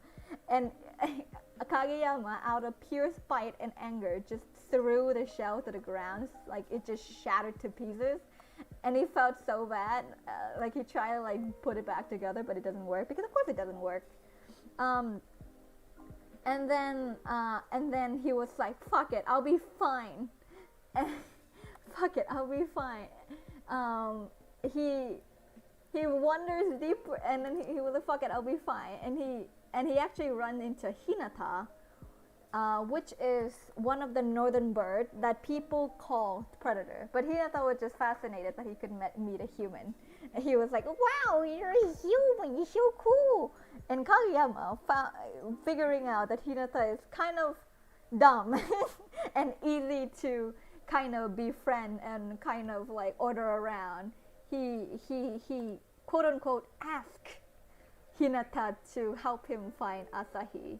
Meanwhile, Asahi is very much convinced that he's gonna die. He's like, "I've been captured. I am like way deeper in the forest than I've ever been." And he was flopped down onto like a little nest. He was like, "Please, I'm not that tasty. Like my meat is like probably like super stiff. Like there's nothing good about me." And the other one's like, "Dude, what the hell are you talking about?" And we found out that is Noya-san. Noya-san is a northern bird. Basically, every northern bird people would call them as predators, even though they're not technically predators. Not really. They don't even eat meat. most, if not all, northern birds don't eat meat. If anything, the underground cat is kind of a predator. Some of them do eat meat, but most of them eat minerals and little bugs that they find in the caves. But anyway, and snakes, yeah, I guess the snake do eat meat, yeah, I guess you can say that. Snake eat meat, there we go. Yes. Every other school, like Owls and Shiratorizawa and Komoedai, which is seagulls, they're off like a different island at this point. We haven't met them yet.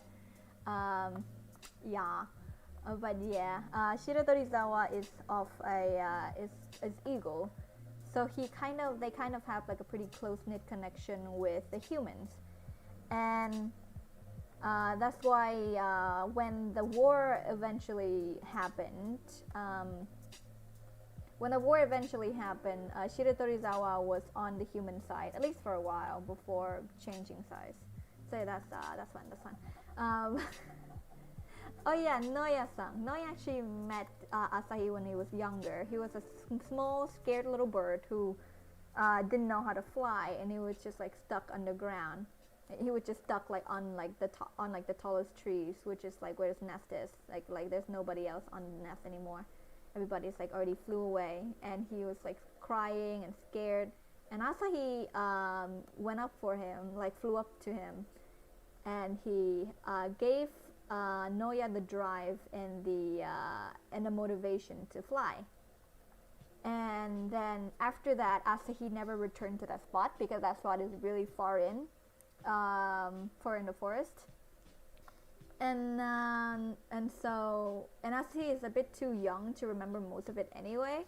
But because it meant a lot for Noya remembers, and he just kind of always, even though he doesn't like need to go back to his nest anymore, he kept like doing rounds around his nest, hoping that he would run into Asahi again one day and like just hang out.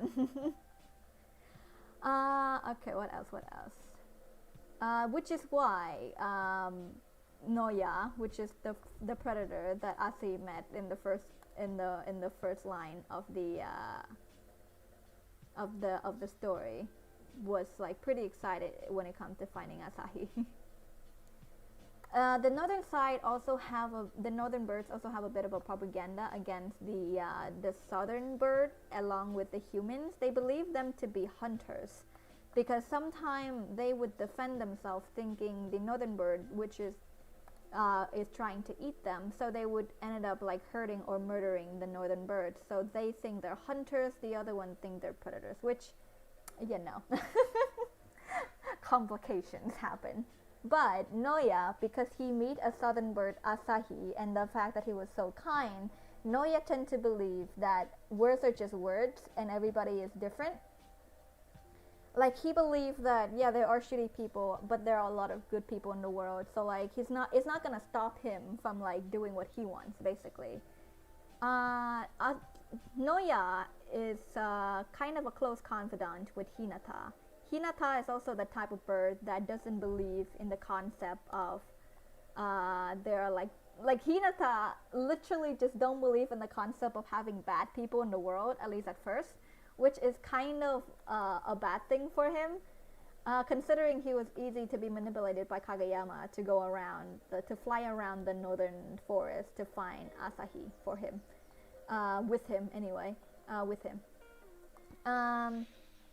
Because Hinata hangs out a lot with Noya, and he adopted Noya's like outlook, but like in a very warped way. And it takes a while for Hinata to kind of mature into himself and recognize that okay, not everybody's nice, you know, and like you shouldn't just like be completely honest and open towards everybody, because that will come and bite your ass later. So coming back to Oikawa. Oikawa was saved by Iwa during one of the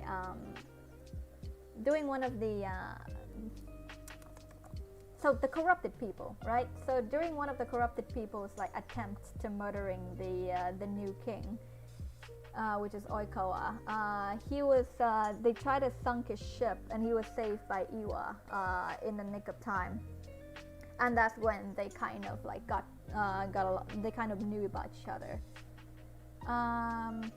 Iwa complained about how human politics is fucking annoying, and Oikawa is like, yeah, but it is my people, so I can't just like ignore them. Oikawa kind of admires, Iwa kind of admires Oikawa's like drive to protect his people and to protect his land and to stand up for what he believes in. And eventually those two like fall in love. But like even to the point where Iwa was actually captured, they didn't really confess. They're a kind of couple that is aware of each other's feelings and aware of like their own feelings, but like they wouldn't like put like any labels on it, and they wouldn't like say anything about it. They just kind of know, and everybody kind of know. Matsu, we got Kunimi and Kindaichi. Kindaichi is completely loyal to Oikawa, because when Oikawa was ruling was when the kingdom was at its most like peaceful, and he and all he wanted when he became a knight was to protect people and protect life. Kunimi, however, is kind of a scholar. He's basically a scholar, and he is one of the people that heard about the scheme of like bringing down the king, or like bringing down the young king, and he also knew about the murder of the older king, which Oikawa also knows about. But anyway, Kunimi, still conflicted, ended up going along with the scheme to take down Oikawa, and he had a hand in planning the capture of Iwa. While somebody like Kindaichi, he did capture Iwa, but he didn't exactly know the plan, not really. But when Kageyama was ruling, Kunimi realized that when Kageyama was ruling, like he helped the scholar to take down Kageyama for good, but then take down Kageyama and banish him from the country. But then when the corrupted scholar were ruling, Kunimi realized that the vision that he had for this kingdom, like the peace that he wanted them to have, was not going to happen under this rule, and the most peace that they have was under Oikawa. So Kindaichi and Kunimi would search out Oikawa and work with him in secret. Kunimi said he's not like he likes Oikawa in any way, but he believes in like peace, and he wants to achieve peace for his people, and that's why he's doing what he's doing. And it's not that he preferred it's not because he likes, Oikawa. Very tsundere of him, but whatever. Kindaichi, and they're basically the eyes and ears of Oikawa when it comes to things inside of the kingdom and inside of the castle. outside of the castle, they have Masukawa and Hanamaki, who used to be who used to be knights and scholars and generals inside of the castle, but because they grew tired of its politics, they grew tired of like the killing, they grew tired of the scheming, and they grew tired of the ruling, they basically just walked away from the country, and they lived together in the woods, trying, just helping each other along, and like being like a married couple by the stream, just catching fish every day, surviving day by day, just peaceful, doing a little like crops and whatever, just married couple things. Sometimes they talked to Oikawa, like their house was the first house that Oikawa visited when he left the country. And and then he also mentioned that if Kageyama were to ever be banished or be like kicked out, then bring Oikawa, or then like take care of Oikawa, or then take care of Kageyama. And when Oikawa has sent them the signal that he has found like a peaceful place, then send Kageyama to him. Much to his surprise, he found a place to stay pretty soon, the little village thing. So when Kageyama was banished, which was a lot sooner than expected as well, he found his way, which is not soon, but like a lot later than expected. Sooner than expected. Found his way to Hanamaki and Masukawa, and Masukawa lead him to Oikawa. Inside Masukawa and Hanamaki's house, eventually they took in another two, Yahaba and Kiyotani. Kiyotani and Yahaba started out in a circus, and Kiyotani is an underground cat. He's kind of feral, and people treat him like an attraction in the circus. At first, Yahaba was just like an orphan kid forced into the circus, and he kind of hate Kiyotani at first, because he was kind of given the task to look after him, but like people really liked Kiyotani in the circus because he brings them a lot of money, even though he was so angry at like Kiyotani for a while that he didn't realize he participated in the cruelty that Kiyotani had to endure. But in his defense, like sometimes they would feed Kiyotani and not him, and like Kiyotani, like even though he was caged, he still has like little comforters and such like that to lay on and such, which is something that Yahaba didn't have. Anyway, eventually Yahaba realized, the thing about Kiyotani, and that he is a creature with feelings and pain. They bond, kind of, and one time Yahaba planned to escape, and he told like Kiyotani his plan, and he tried to help Kiyotani out of the cage to escape. But halfway through, they were discovered, and Yahaba was beaten. And out of running on pure adrenaline, Kiyotani jumped out of his cage, breaking the cage and such and whatnot, and grabbed Yahaba and just ran for the woods. And they basically took shelter inside of Masukawa and Hanamaki's house. And they kind of stay there. And the whistle that the whistle that Oikawa gave Kageyama when he was sent off to follow Asahi, is to basically call for Kiyotani to go into the woods and find Kageyama, dead or alive, which is his words, not mine. Oikawa's words, not mine. Dead or alive. But yeah, Oikawa is a bit weird towards Kageyama, because Oikawa can see potential in Kageyama, but Kageyama isn't smart enough or old enough or passionate enough about like ruling the country to actually do anything with the amount of like power that he has, the amount of potential he has. so when Kageyama appeared like in the village, like earlier than expected, Oikawa was pissed, and in anger he kind of hit him, I guess, like a little bit of a slap. He was like, not a slap, I guess, but he was pretty angry. And Kageyama still kind of view Oikawa as like a brother that he wants to impress, and he wants, because he looked up to him, so he wanted to impress him, but at the same time he felt like he always failed him, and he always felt like Oikawa has abandoned him, so he kept trying to find ways to prove himself. So when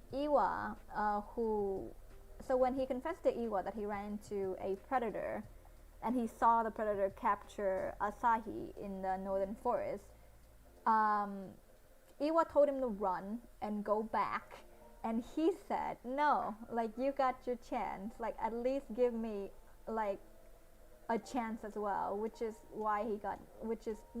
during that's when he smashed when he actually smashed the shell, and then immediately regret afterwards. But yeah, it's a roller coaster of emotion for Kageyama. He's a bit of an angst fest when he's like in his own head, but when he's like interacting with other people, he's a bit of a dumbass, which is kind of fun, which is kind of what his dynamic is anyway. So okay, we might be done with the background soon. Jesus Christ, there's so much shit.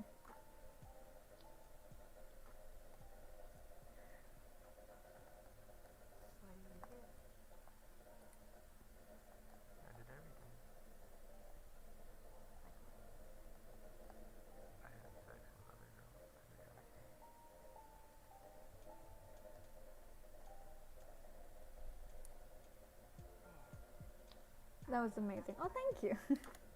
We're not done yet because it's kind of a big long story, because Kageyama, because Oikawa, with his eyes and ears inside of the kingdom, he is still trying to rile people up and like get people on his side to slowly start like a revolution. But then like halfway through, Noya was captured by all means, do keep going. Thank you for indulging me. At one point, Noya was captured by the human because, well, basically before that, Asahi and Noya bond, and Noya was shown around like the village and such like that. And while they were flying around, just hanging out, they found out about the human world, quote unquote, which is where Oikawa come from. So I think there is when we actually get the full story of Oikawa's backstory, the backstory of Oikawa. At least the surface of it, which is the whole thing about him leaving and like true love, yada yada yada, Kageyama being a shit king, whatever. Like before, we kind of have like bits and hints and pieces of Kageyama's own monologue saying that he was banished from like the kingdom, but that's kind of it. That's all we know. So it's only when Noya and Asahi like physically went to the human place. But anyway, there's a lot of like weird like civil rights stuff happening in the little country thing. But anyway, at one point he was captured, and suddenly everything becomes a lot more personal when it comes to the war against humans, or at least against that specific castle. The specific like ruling class in that kingdom, and Kageyama and Oikawa, even though he didn't plan to use the anger or like to use like the bird people who have given him shelter to survive, seeing their anger and seeing how Asahi was trying to, because when Noya bonded with Asahi introduced him to everybody around, and nobody was kind of aware that Noya was a northern bird, because they would try to like hide that fact. So Noya has a big bond with a lot of people. So when he was captured, people were pissed. So Oikawa, despite his better judgment, would rile them up and then get them to participate in the fight as well.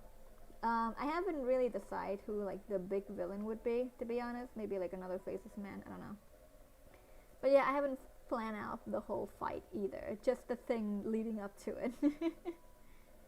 Because our main character is not exactly too connected to the world plot, realistically speaking, because the main character is Noya and Asahi, and they're kind of like in their own little romance thing. I've never been excited about spoiler before, but your plot and storytelling is amazing. Oh, thank you. And I get to know what it's gonna be about before anyone else. Yeah. Oh, that is very fun. Yeah. I love like plotting out long fics. I just get worried about like whether I can finish it or not. But I am like slowly making progress, I think. Yeah. In the story now, Kayama finally meet like Hinata, and he's gonna get Hinata to fly him around. Oh yeah, we kind of get hints that Oikawa really do love Kayama as a brother as we go on. The first hint that we get was when both Asahi and Kageyama was lost, and Oikawa sent out people to directly search only for Kageyama. You got this, I believe in you, for whatever it's worth. Aw, thank you. Oh yeah, and Oikawa only searched specifically for Kageyama, which the only one that kind of know about it was Tanaka and Enoshita.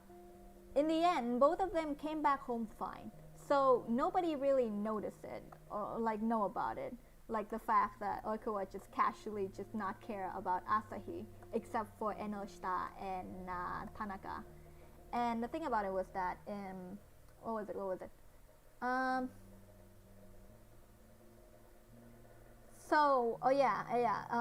Suga was also one of the people that told Asahi. So when things didn't go right, he tried to get Daichi, and they both found Asahi again when Noya and Asahi like kind of first bonded a bit, and like Noya sent Asahi back to like near borders and such.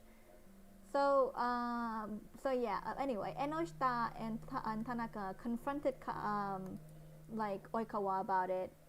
The one who got Kayama back is Kiyotani, kind of, not really. It's technically Hinata. But yeah, nothing is really exposed. But like we get like little bits and pieces of where Oikawa's like actual like motive lies, and it lies a lot in protecting his younger brother. And even though he do care about people, that is his main motive and his main drive. So yeah, we get like little hints and pieces about that. Oikawa apologized to Enoshita and Tanaka, saying that he wasn't thinking, and that his knowing that his little brother was in peril got him like panicked, and they were like, okay, chill, yeah, that's fine. But yeah. What else? Another thing. Oh yeah, Tanaka is actually not human. Well, the village is mostly comprised of like humans and like children and grandmas, and then birds. Tanaka and Enoshita are two humans, I think. I need to check back what Enoshita is, but Tanaka is a human. At least people think he's a human. We later on found out that Tanaka is a northern bird, but he was born kind of defected, so he ended up looking very much like a southern bird, like completely human. Like he looks like completely like, because northern bird, their feature is that they have claw for feet, they have wings for arms, and they have like feathers that runs up to their neck, and sometimes, especially for Noya, it kind of like wraps around his face as well. Like it makes his face very soft, but that is their feature. It makes them look like a lot more animalistic. And so like when it came down to it, And so like they try to bring Tanaka over to the village, and midway through trying to bring the kid over, they were discovered by some of the more, I guess, aggressive southern bird, and they were attacked. And in that attack, even though Tanaka survived, his wings basically was snapped. So he ended up looking completely human when he when he was basically like dropped anonymously inside of the country, inside of the village. Which, you know, feel bad about him, but he is actually a little boy. He's a little bird boy. I actually don't know how to kind of implement it, but at one point his sister is gonna come over to the village, and then like that is when they kind of found out. Enoshita is a human, I think, yeah. And I feel like he would be one of the only one that knows about like Tanaka's like upbringing, because his family was the one that took Tanaka in, and they say that one day they just saw like a figure looming in front of their house, and as they come out being a little bit intimidated, they realized that the figure was holding a child, and like it was in like both of them are in like very critical condition. So they took them in, nursed them back to health, and the creature basically said, please take care of my brother, and like he's just a child, he doesn't know anything. And they said okay. So Enoshita is kind of the only one that was kind of aware of it. Enoshita is one of the wood fetcher as well, so I think he would be maybe the way that we I have an idea of what to implement it. Yeah, I think it'd be fine. Yeah, that works, okay. Who else do we have? Oh yeah, Daichi is half. He is half southern bird, and he is half of like a bigger type of bird. Basically he's half eagle and half southern bird.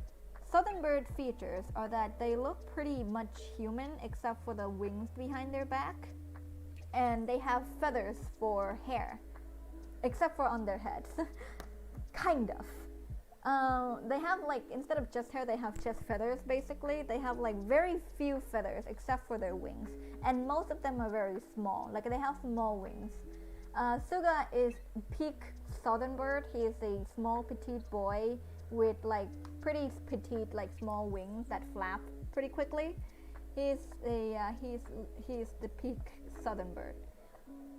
Daichi, however, is a different situation, because with Daichi, he's a southern bird, but he's a bit too big to be a southern bird.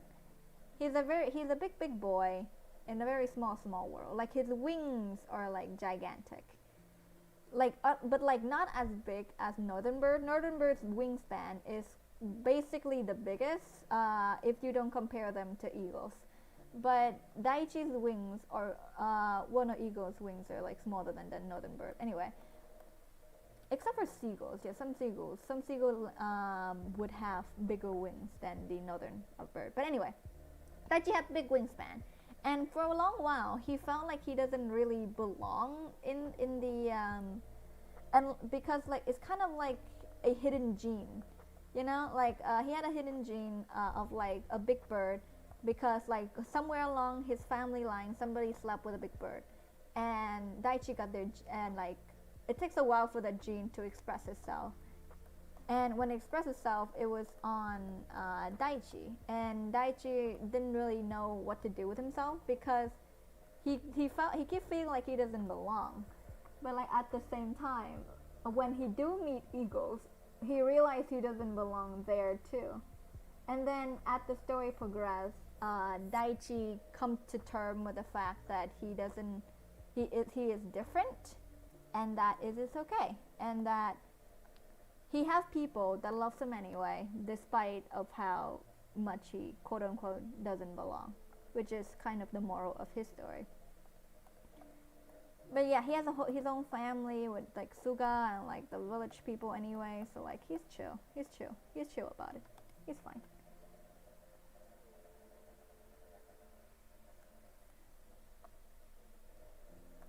Oh my god, we might be done with the background. Oh my god. Oh my god. Oh my god. Oh my god. I can finally get to shading this thing and then I'll be done. Oh my god. Oh my god. Oh my god, it's my 3 hours. It's gonna be done soon. Oh my god.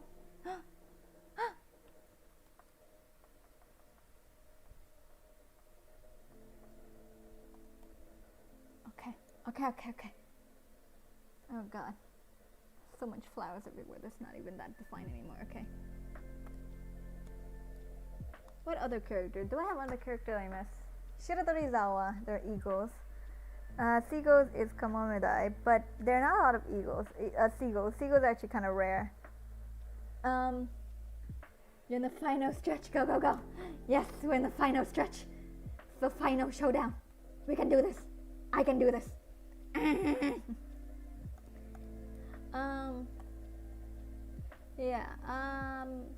Oh yeah, Hinata. He's very close with some of the.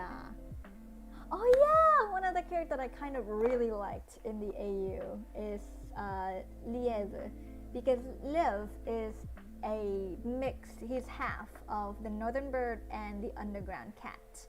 But when he was first born, there wasn't anybody really around. He doesn't know how to fly, and he doesn't know how to climb or dig. He's completely useless on his own. He's literally a bird just on the ground, like about to starve to death. And during his own excavation, Yaku came across Liev, and he, with his infinite mercy, he helped this kid, and he taught him how to hunt and stuff. But then he realized that Liev also needs to know how to fly to be able to fully be himself.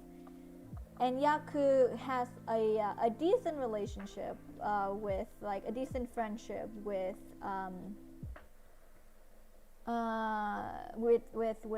both Hinata and Noya. So he brought Liev over to Noya, who taught him how to fly. But then like after like he knows how to do like all of that, Yaku basically said, well, you know how to do stuff now, so like you don't need me anymore, so like go live on your own, low cup. And he kind of walks away, and Lievu tails him around. He refused to let go. And that is I would say that Yaku suffer, but he does enjoy like hanging around with Liev. But sometimes like they get very loud, especially when Liev start like meeting up with Noya and Hinata. They get so loud. We get an introduction to Liev when in one of the like the walks in the forest with when Asahi comes back again for it all. Yeah, when come back in to find Noya. Yeah. It is a bit detailed, isn't it? Like the flowers.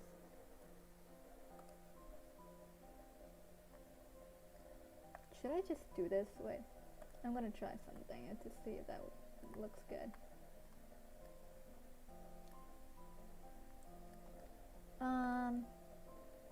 But yeah, it's fun, isn't it? Yeah, we got a lot of boys. And Hinata is a close friend of Kenma, and Kenma is the leader of the underground cats. The underground cats technically is technical leader, like is quote unquote on court leader is Kuro, because Kuro is the one who's usually in front of the pack. He's the biggest because Lev is not in the team, so he's the biggest. And like he has like the loudest roar, kind of. They screech more than they roar, but you know what I mean. So he's like the face of the underground cats, but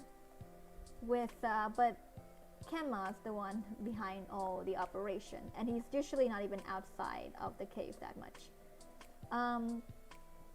But then Hinata one day found like the entrance of the cave, and he put his slow head in, and he was like, "Oh hey, oh my god!" And then Kenma said like, "Don't people like tell you you should be afraid of like underground cat? Like what the fuck are you doing down here? Go away." But they befriend each other, and they got to the point when they're so close that Kenma would like wait for Hinata to come over. Like he would like stretch half of himself outside of the cave door to wait and sunbathe. And at one point, Hinata even like have Kenma on his back and fly around. To fly around for him to go outside every once in a while. And whenever Yaku would see it, he'd get like really emotional because he's like, "Oh my god, Kenma got a friend. Kenma actually goes outside. My child's growing."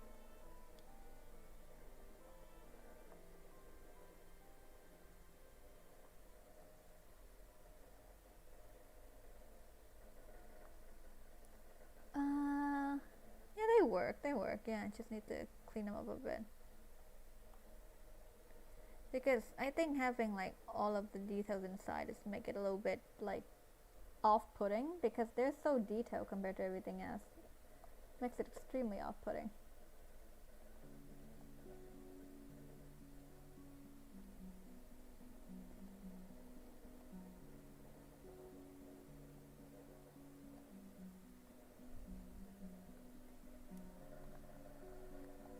I remember some people would like feel bad about the amount of time that they spend on a piece. They're like, "Oh my god, it took me 3 hours to do this," and it's like, it's fine. It's normal to take 3 hours. I haven't seen art that like looks decent and like takes less than an hour, so it's fine. Don't be too hard on yourself. Give me a sec. I'm gonna go grab something. I don't want to miss anything, Lamau. Okay.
I'm back. Okay, Jesus. Whew.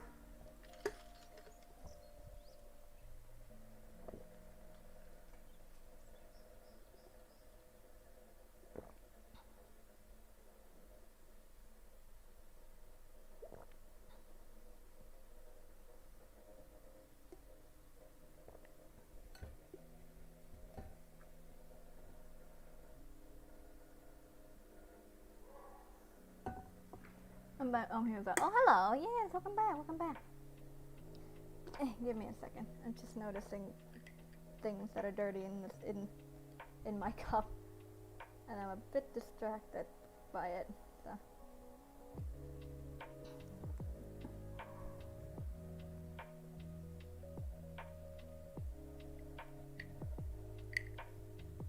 Jesus, that's gross. Okay.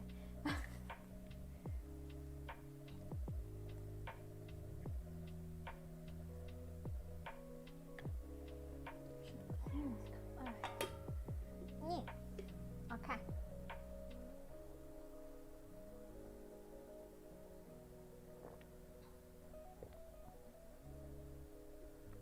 Okay. Okay. Okay. Okay. Okay. Okay. I don't think this could pick me up very well.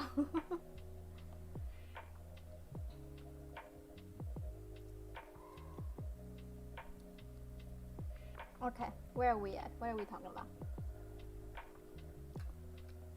What do you want to talk about?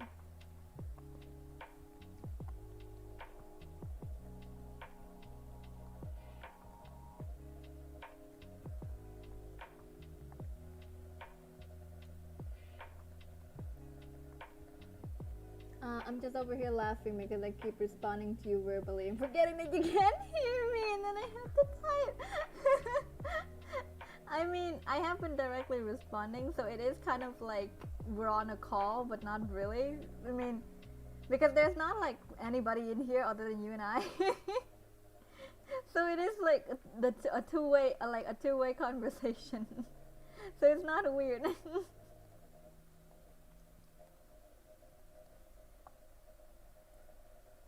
Ooh, ooh. Here we go. Here we go. Here we go. Yes. Here we go. In poop. Yes. Yes.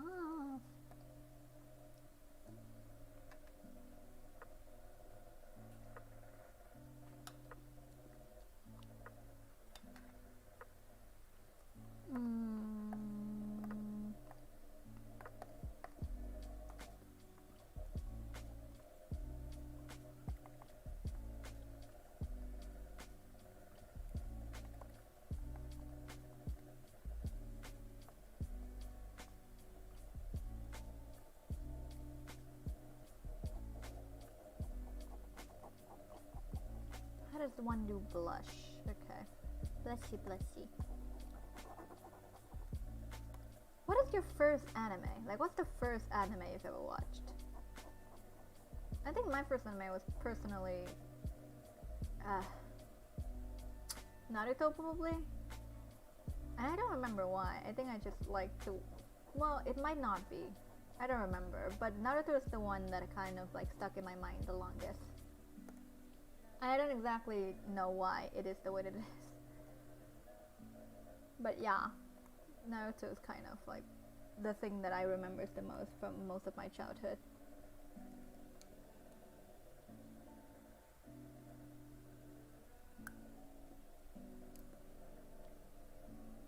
I'm pretty much, I'm pretty sure mine was Inuyasha or Dragon Ball Z.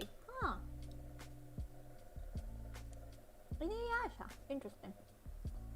I watched Inuyasha when I was about like teen years, I think, and I basically got in it pretty late. When everybody was kind of like, I think the series was completely done when I got into it. Yeah, I got into Inuyasha pretty late, pretty late. Let me just color in this thing.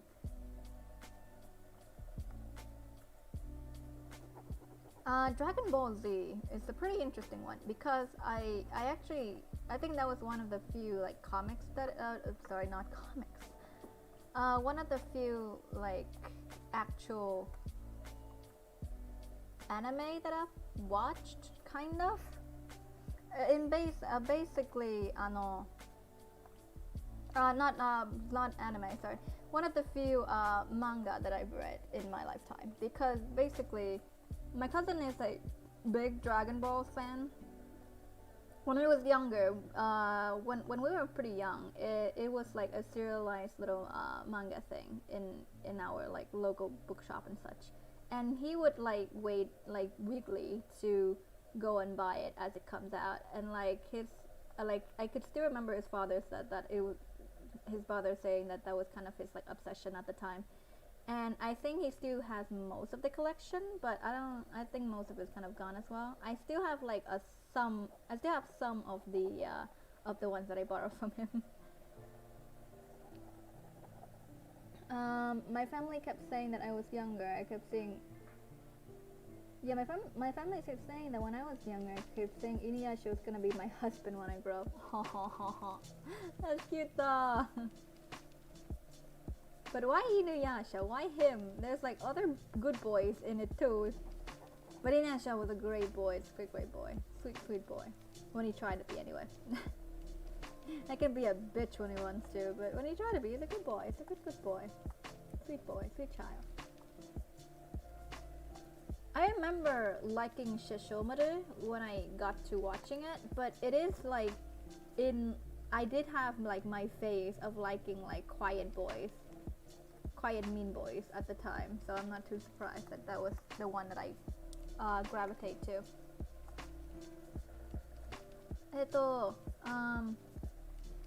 What was I talking about? Oh yeah, Dragon Ball. He would buy like he would buy it weekly, and then I would borrow it and read after he finished. It's kind of cute, like how upset he is. And he recently he even rewatched like Dragon Ball, like the whole of Dragon Ball, and Dragon Ball Z and Dragon Ball everything else. I remember not liking GT growing up, but I don't remember like how I would respond to it now.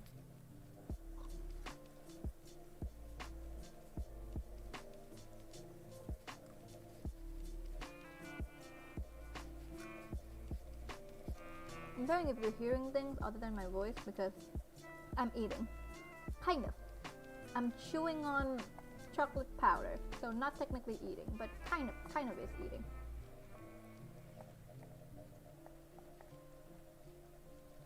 Alright, I need to fill the space with whiteness so that I could actually color it in later.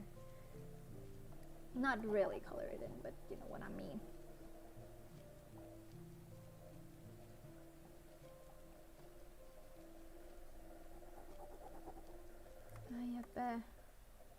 Okay. God, I should have charged more. Damn it. It's okay. 65 is fine. 65 is fine. 65 is more than a meal. Definitely more than a lot of meals. Our daily meal, like, not daily meal, but like, if I were to go out and buy breakfast, lunch, or dinner, then the whole three of that would be about 90k. And $1 is about 23k in my country. So 65 is fine. 65 is a lot of food. I don't know, I was thinking I was also swimming Yasha, but yeah, I have a Shannon plush. And it only sounds like you're scribbling on something. Okay, good. Then that is my, oh damn it.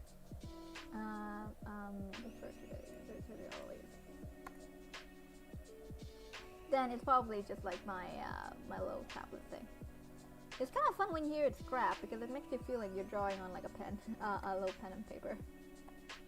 But at the same time, I don't want it to sound like it's scratching because this is not pen and paper. I have like an actual like paper on top of my tablet just so that it won't leave like as much scratches as it usually would. So nervous.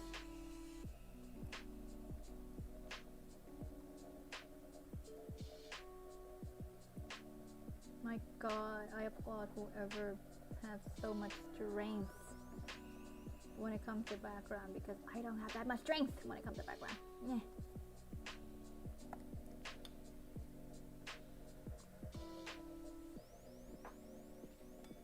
A Shenron plush sounds cute though.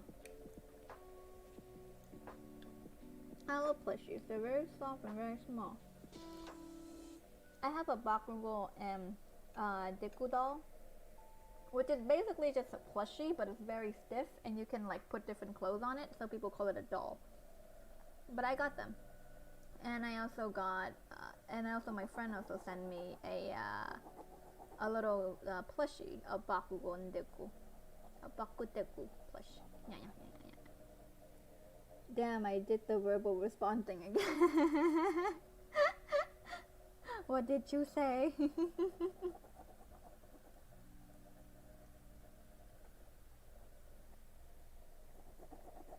Oh damn it, did they cut out again? The music sound. Okay, it didn't. Okay, good. But yeah, I love stuffed animals and plushies. Yeah, they're lovely. And people would try to like shame you for liking plushies and stuffed animals when you're old, but I'm just sitting here like, I don't care. I like them.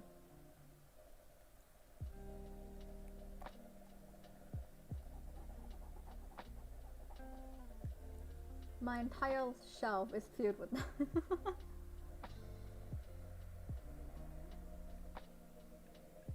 I actually put most of my plushies like on my bed. It sounds weird as like a 20-year-old sleeping with a bunch of plushies, but it is my reality. I remember trying to Google like to see like if there's like anything wrong with me like mentally that I'm doing this, but no, people said it's just comfort for like, you know, a set group of people, and I happen to be one of them. So it's chill. It's whatever.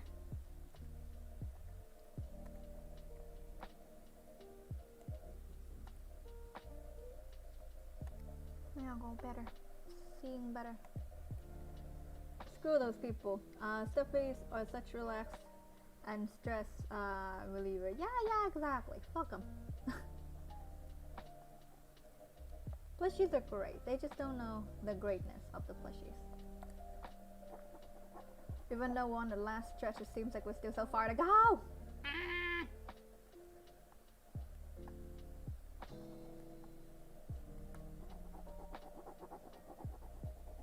Well, I'm 18 with like 100 of them. Oh, we're not that far when it comes to age difference. Interesting. Omoshiro.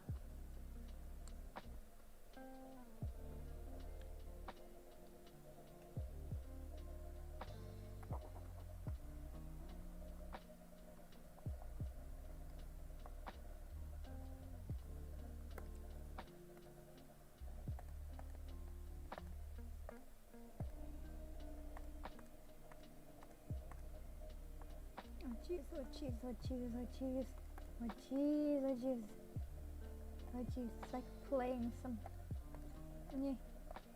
Oh jeez.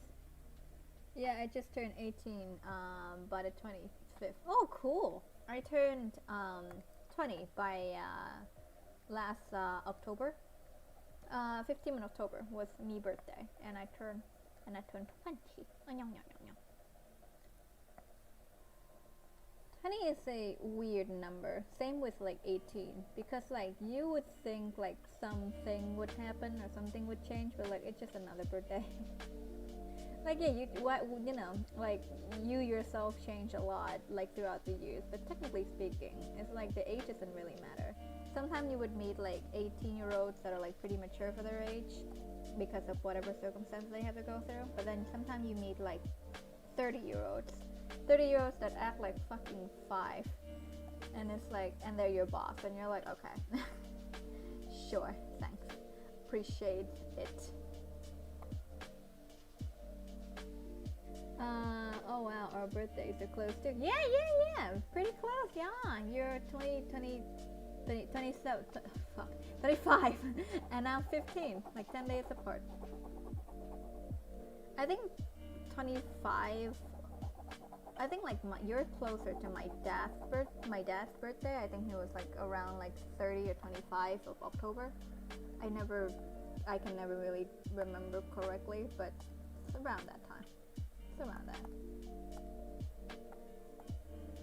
It's weird being like, hey, person on the internet, your birthday the same as my father's.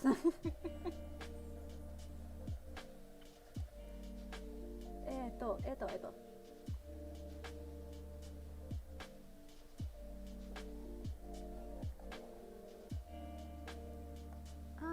Yeah, there's a leaf down here. Thank God.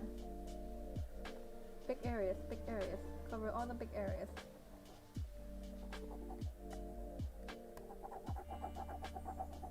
She's such a pretty like character to draw as well, but like she had like small little details that really drives me fucking nuts.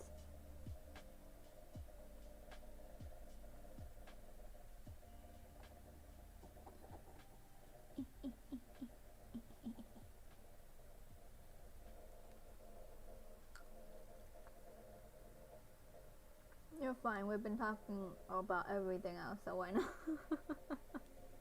True.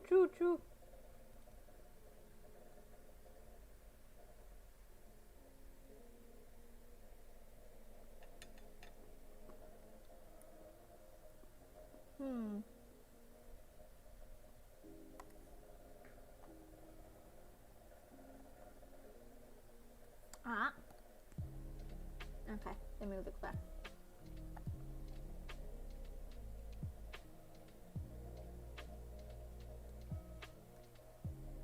Okay. Ito. Okay. We'll be fine. I can make it. Yeah. I can make it before lunch, hopefully. I don't think I'll have any strength to come back right after I finish lunch, so I want to just get it done with right now.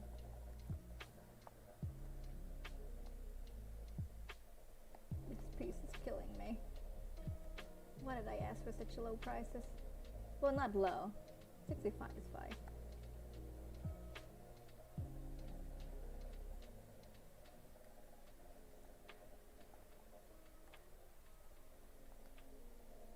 Ito.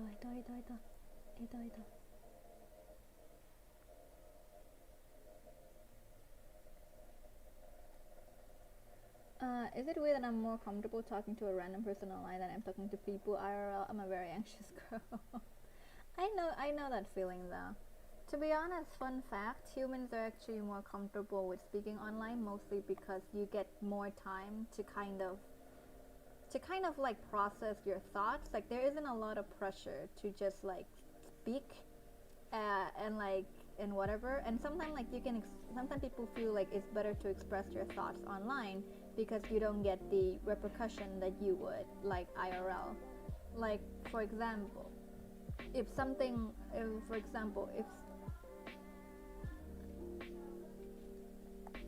my brother's home, so I'm sorry if you hear things, but basically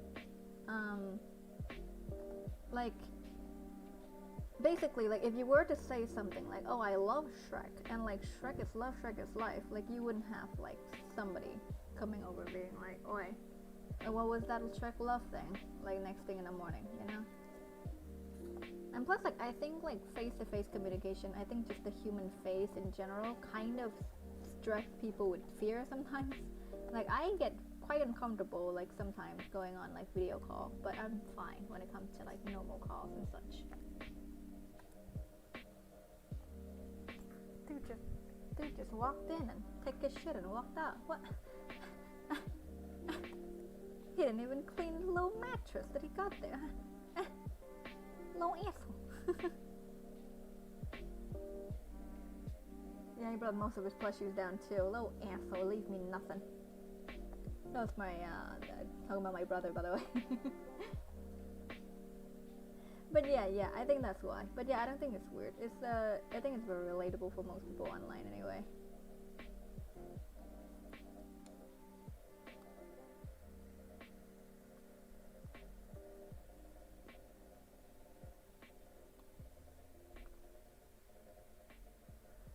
like even though we don't personally know each other, I feel it to be very therapeutic to be heard and responded to as if we were friends or something. It's nice. Sorry if that's weird or something. No, it's not. It's normal. Humans are inherently social creatures. I don't like the way I sound like a fucking alien just now. Humans, okay. But people have basically researched and kind of found that humans are inherently social creatures. So the want to be heard and the want to be like, you know, to like connect to people and like just kind of feel like you have weight in the world and not just like a wind just passing by into people's life and then just like disappear right after, stuff like that. Like, you know, something like that. It's like it's normal when you want to be heard. It's fine, you know. You got a voice. It's kind of like when a tree falls in the forest and nobody's there to hear it. Does it actually fall? Does it actually make a sound? Stuff like that. Like when you make a sound, when you talk, you kind of want to be listened to. If you don't want to be heard, then you just don't talk. Or like you would be speaking to yourself in places that nobody would be in. You know, that's kind of the deal of it all. So when people just kind of like don't listen, or like they kind of like, well, not everybody is kind of like out to get you, I guess. So like I have like a bunch of friends who didn't exactly mean to ignore me. I just have like a pretty low voice when it comes to IRL stuff sometimes. So sometimes like I can just physically not be heard, but like it could be like really hurtful sometimes. Like you feel like you just don't want to talk anymore because like there isn't really a point. Which is one of the reasons why I'm not like the most audible person when it comes to like meeting people in real life. Like I would talk if people ask me questions and such like that. Like I would speak when I need to. Otherwise I stay very much quiet. And people kind of don't expect that I can be quite talkative and that I can be very much like an angry person. Like I'm the type who get angry and then kind of forgets, like especially when it comes to like small things. Like I would get upset, but then eventually I'll be like but like a lot of like, especially a lot of my classmates, they don't exactly know that I am that type of person. So when it comes to it, they ended up like kind of taking things more personally, but like they wouldn't like say anything and such like that.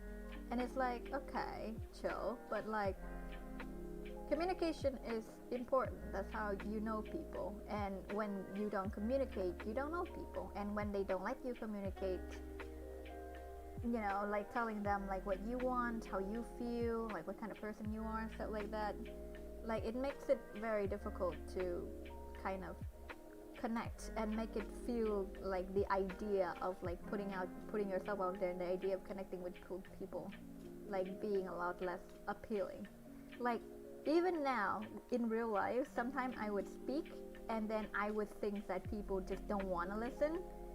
And like one of the reasons why I was not the most friendliest back when I was doing in my like internship was because I felt like my friend who studied in the same class and was working in the same place with me, like he was inherently more interesting. So people would be more bound to listen to him than they would be listening to me. So I ended up not talking.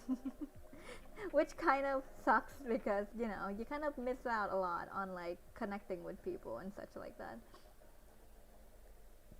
We sound so familiar.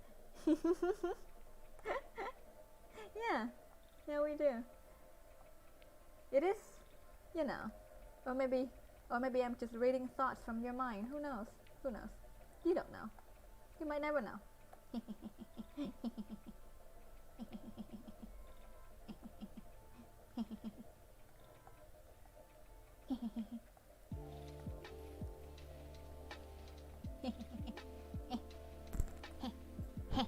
There you go. Just trying to get that thing to bounce again. Sometimes it would bounce like at the same time I laugh, and that's kind of funny to look at. But like sometimes it doesn't.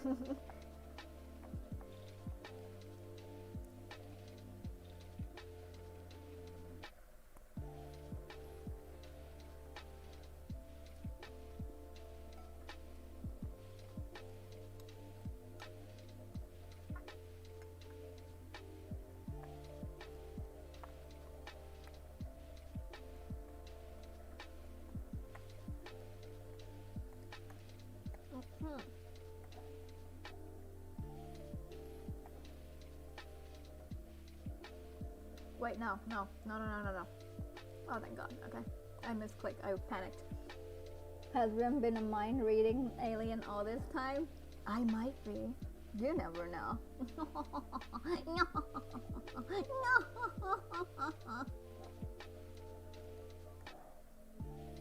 I have been told that I am that type. Like, I have been told by some people that, like, I connect with people too fast.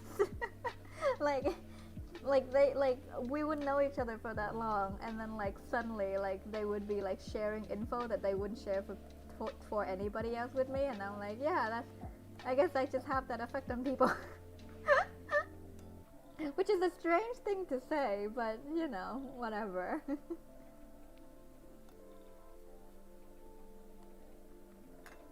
Okay, where's the color palette? I don't really need the color palette, but I need them to for the monochrome palette then. Okay. And then she's down there, so she's gonna get this one.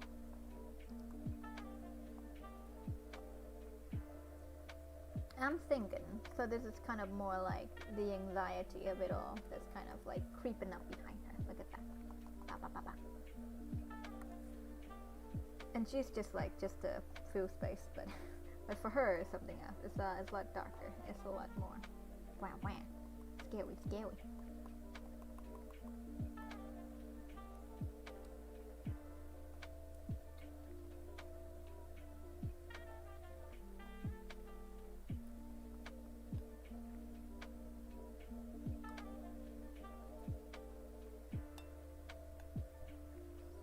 I remember discussing to myself where the light source would be, but now I forgot. Putting in the middle, up here, somewhere. Bam, bam, bam. I think that works, yeah.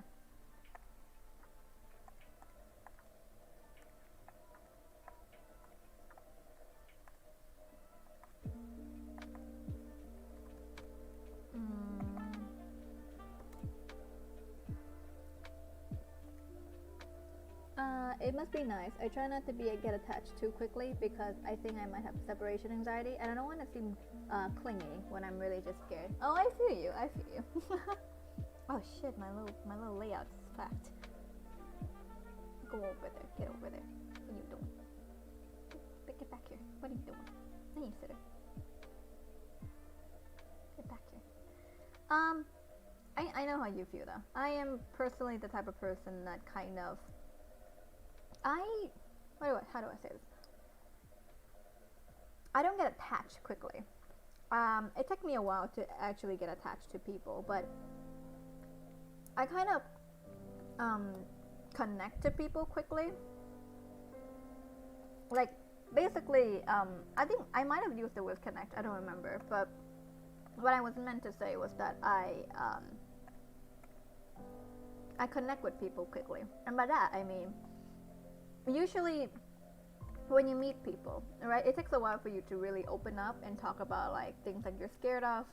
You know, most of the conversation would usually circulate about the idea of like, oh, like I have like, oh, I like fish or whatever, or whatever normal people talk about. But when I kind of talk to people, my interests kind of don't really lay around the idea of like, oh, what do you like, or like what kind of food do you like, but I'm kind of more interested about, oh, what are your fears, what are like the things that you're interested in, like why do you love the thing that you love. I'm kind of like Toga, which is a weird comparison to make because I'm not into sucking blood. But I'm kind of like Toga in that regard. Like, I'm not interested in the whole simple idea of like, oh, I like to draw. I'm more interested in why do you like to draw? What do you like to draw? And why do you like drawing those? Like, I like the whys and the hows of the world. And when I meet a human, when I meet another person, the thing that I like to find out is why they think that way, why they function that way. It got to the point like where I would think about like why somebody would like to write angstfic more than they would like write like fluff fics or fluff fan fiction, stuff like that. Like, why would somebody like build up to write something like super long and build up for something like that takes like forever to get to, just to end on a very sad note, you know, stuff like that. And that is kind of the idea of it all. That's why people kind of tell me that I connect to people too fast. Like I just kind of get them to talk about things that I'm interested in learning about. And it's kind of it's fun because like people get to feel like they're listened and I get to know more about them. You know? It's all fun. I enjoy it. When I meet a human, alien rim. Jesus Christ. Jesus Christ. You're gonna expose me to my Instagram followers. I'm gonna be like, oh yeah, bye. Oh yeah, bye. I'm gonna be exposed to the humans. My alien ship. My human membership. Day since accident. 0. Yeah, it's like what we're doing. Exactly, yeah. It's fun.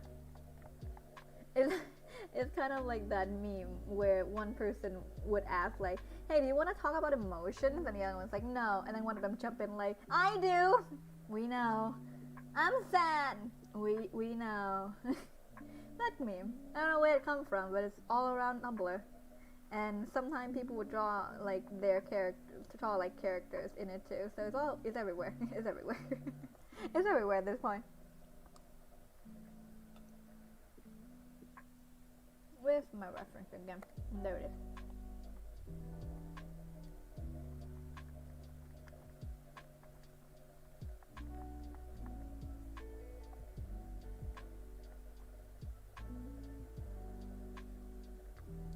Ito. How have I forgotten her little ribbon thing? I guess this would do. Ito.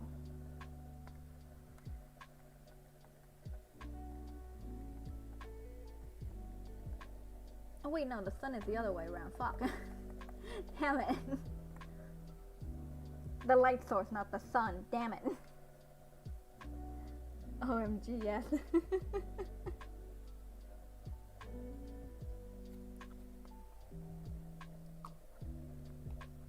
You know, fun fact, this character that is like my avatar thing. When I created it, the idea behind it was that it's gonna be of like an alien that is fascinated by human. But then when I uploaded the reference, everybody was under the impression that it was a biblical angel, and I was like, okay. Okay. Okay, sure. And when people said that, like, oh, I love and I will support you, like I love biblical angels, I'd be like, yeah, that's what I'm going for. Exactly, yeah. Yeah. Biblical angels. Exactly. That's yeah. But what would be anything else? What would it be? You know what? Fuck it. I'm gonna put highlights anywhere I want. It's not how art works, but it's fine.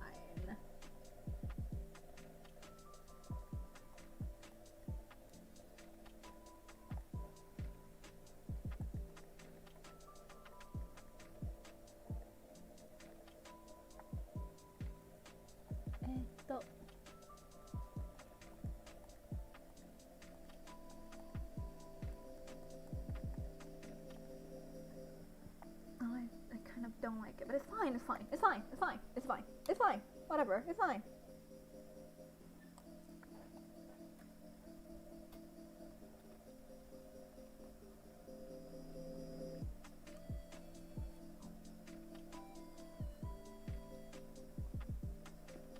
I'm kind of conflicted because usually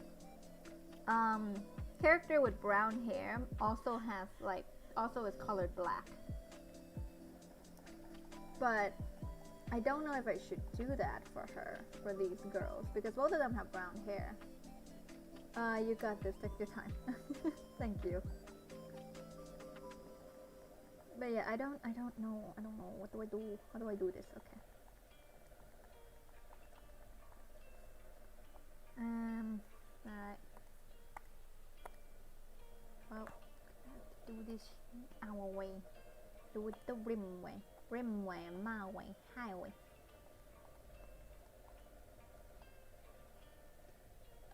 I think gray fits. Okay.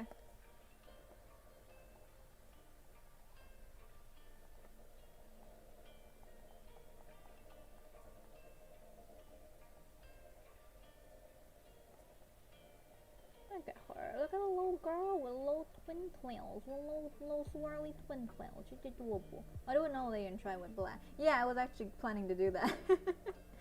That was right up my alley.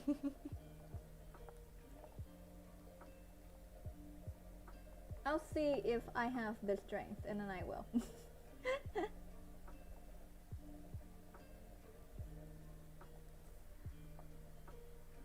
Lovely, look at that, how cute.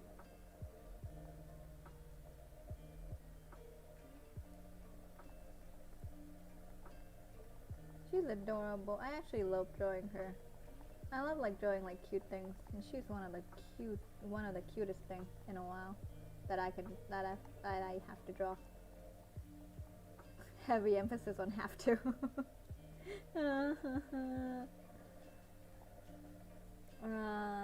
Okay. Why is the music gone? Why do you do this to me?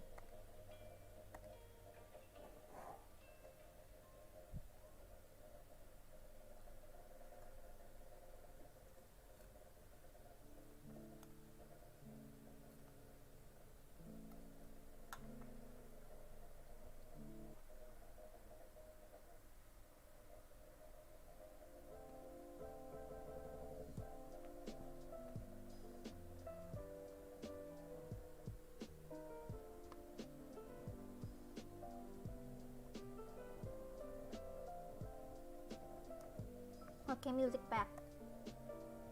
Yeah. Yeah.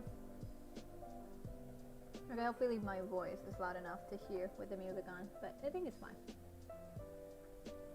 I think the music might be able to drown out my background noise, which, you know, is always good.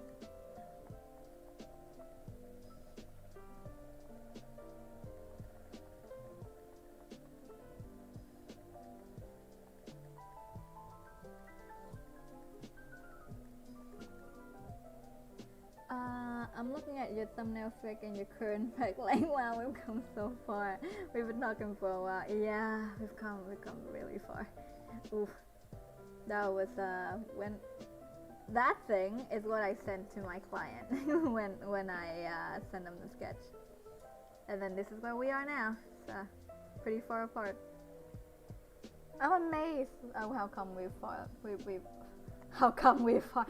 far we've come.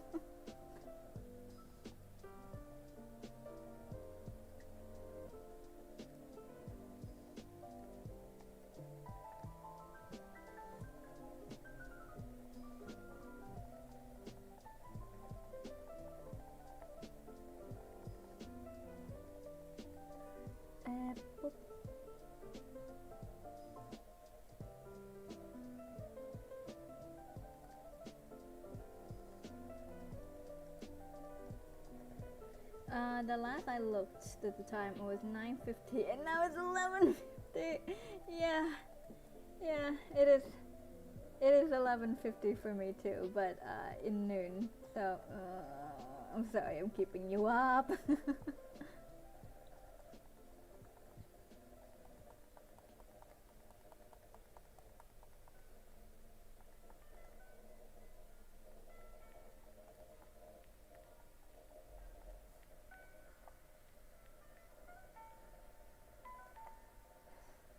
Yeah. Yeah, it shouldn't be black, no. White then, how about that?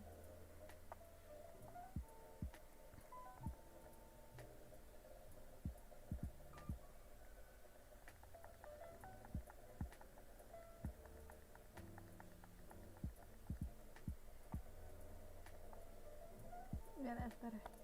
I can't sleep until like 4. Jeez.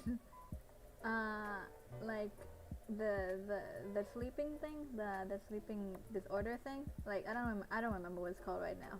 My brain's fried. But like when you have difficulty, insomnia. Is that the word? They have insomnia. I cannot not believe I just called it the sleeping disorder thing.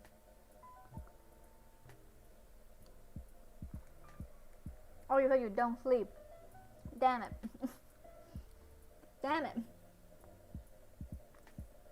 I read that as can't. Whatever. Whatever. I hope your brain is not as fried as mine when looking at this, because my brain is fucking fried. I can barely see what I'm doing.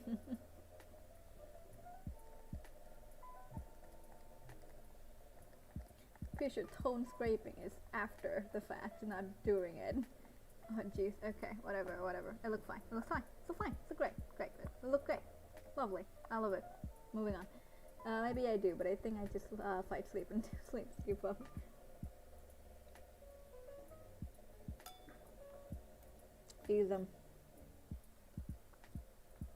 I don't usually fight sleep when it comes, but there is like a few instances when I physically do. Almost usually when I have to work on deadline.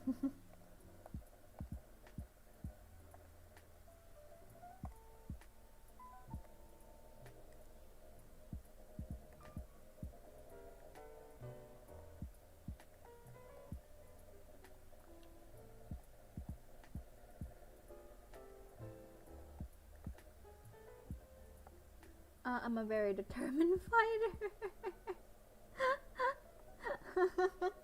I love that.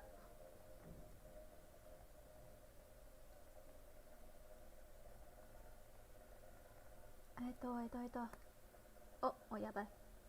I remember like during one of my streams somebody said like, oh, usually other artists don't talk to us, and I'm like, oh, that's sad.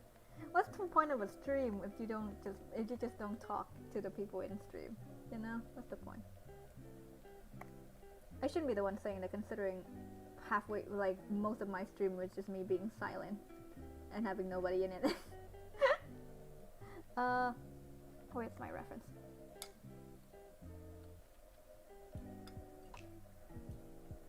Okay, so black. Okay. Do you like Pop-Tarts? I don't know what to say. I'm bad at small talk. I hate small talk. It's fine. I get you. I'm not a fan of. I cannot. It's not like I'm not a fan. I just have never had Pop-Tarts. I don't actually know that much about Pop-Tarts and like the whole like. I don't know a lot of like I guess American food. I guess I don't even know if Pop-Tart is like an American food or not, but it sounds like it is. And if it is, I don't know that much about it. Lovely, cute, her. Cute she is. Okay. We continue. Eto. What else? Wait, let me do this. Yeah, actually, why did you first get into art? Like, when did you first draw? Well, when did you first start drawing language? When did you first start drawing? There we go. That's the better sentence. I personally started when I was a wee little lad. Before I think it was kind of the same time when I started knowing how to write. I kind of grew up with cartoons and animes and such, and I kind of wanted a way to tell stories. Like, storytelling was, I think at the time I didn't realize it, but I was more into the idea of storytelling and being able to express that in my work, like being expressed the magic of it all. But you know, at the time I only knew about animation and art, so I drew a lot. I still do, which is why we're here.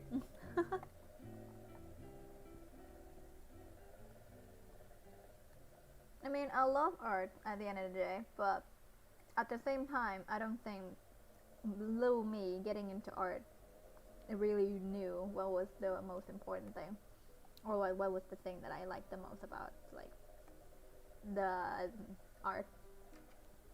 Because I wasn't interested in like the history of it or like whatever. I was just more into the storytelling aspect. And even now, when I get into something, I would go on and on about how cool like everything looks, like how nice the storytelling is, instead of like how cool everything looks.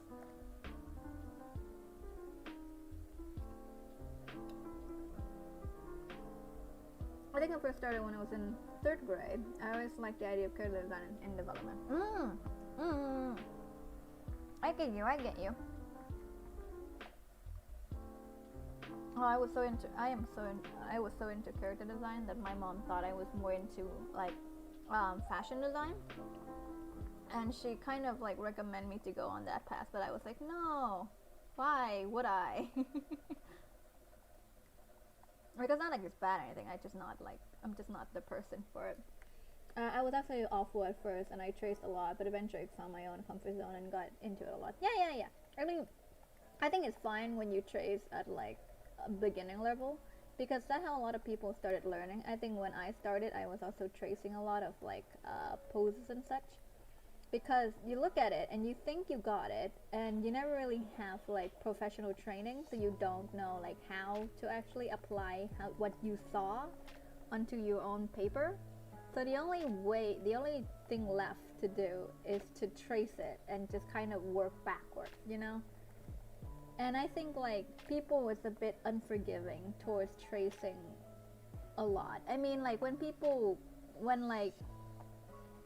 really like old people that has been around for a long time do it, then yeah, it is really shitty. But like when it comes to younger artists, people are just a bit too harsh towards them, I think, because like everybody needs room to grow. And if like you are lucky enough to have professional training, or like you are lucky enough to not have eyes on you when you were doing your practice, then you know the most we could do for them was to offer them a helping hand as well. I also had to break myself on a lot of the same face syndrome and palming,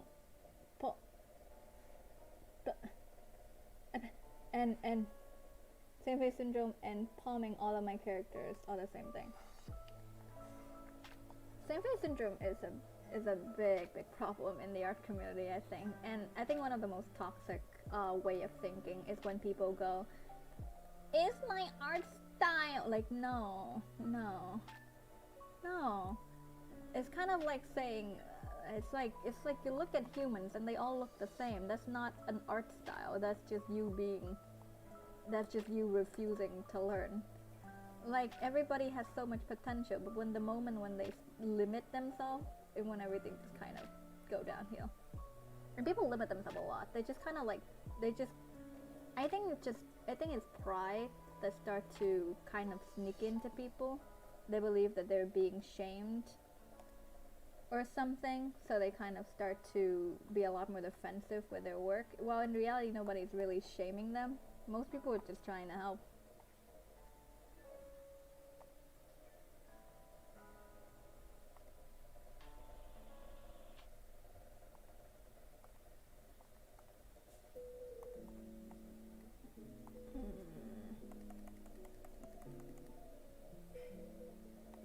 I think keeping it like this is fine. Oh, that said naming. Oh, I didn't see that. It's so small. I'm looking at the chat from like OBS, so it's pretty small. I was like, palming? What's palming?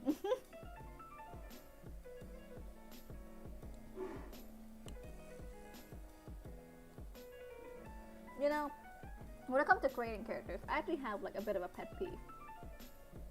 I had a friend back then, and no joke, every character she ever made has one personality, and it is, she's nice and shy, but loves to make friends. And like, okay, like what does that say? Nothing. All of them is the same. They're all nice and all of them is like, oh, they're nice and shy, but like they love to make friends and they're really nice. It's like, what the hell do you mean by nice? Is there like any substance at all to these characters? Like, what do you mean they're nice? None of that mean anything. The word nice have no meaning when there is nothing to subject to do anything with it.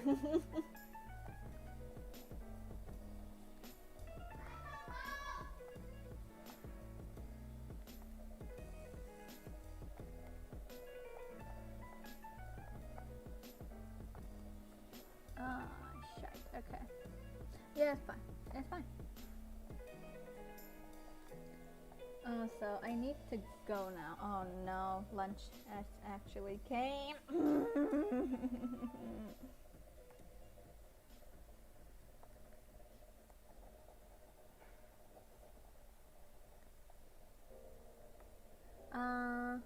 I think people have a hard time coming up with personality, but yeah, I have to teach myself to come.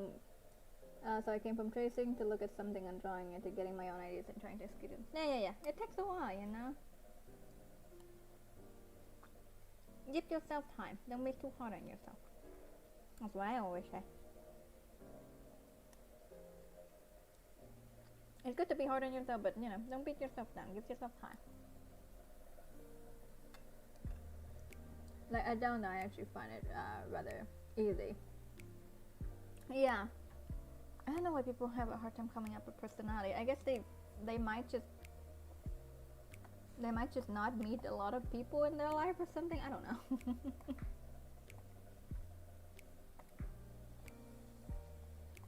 Some people make characters not for personality or stories, and they make it for like, you know, design. So there's also that. That could be why.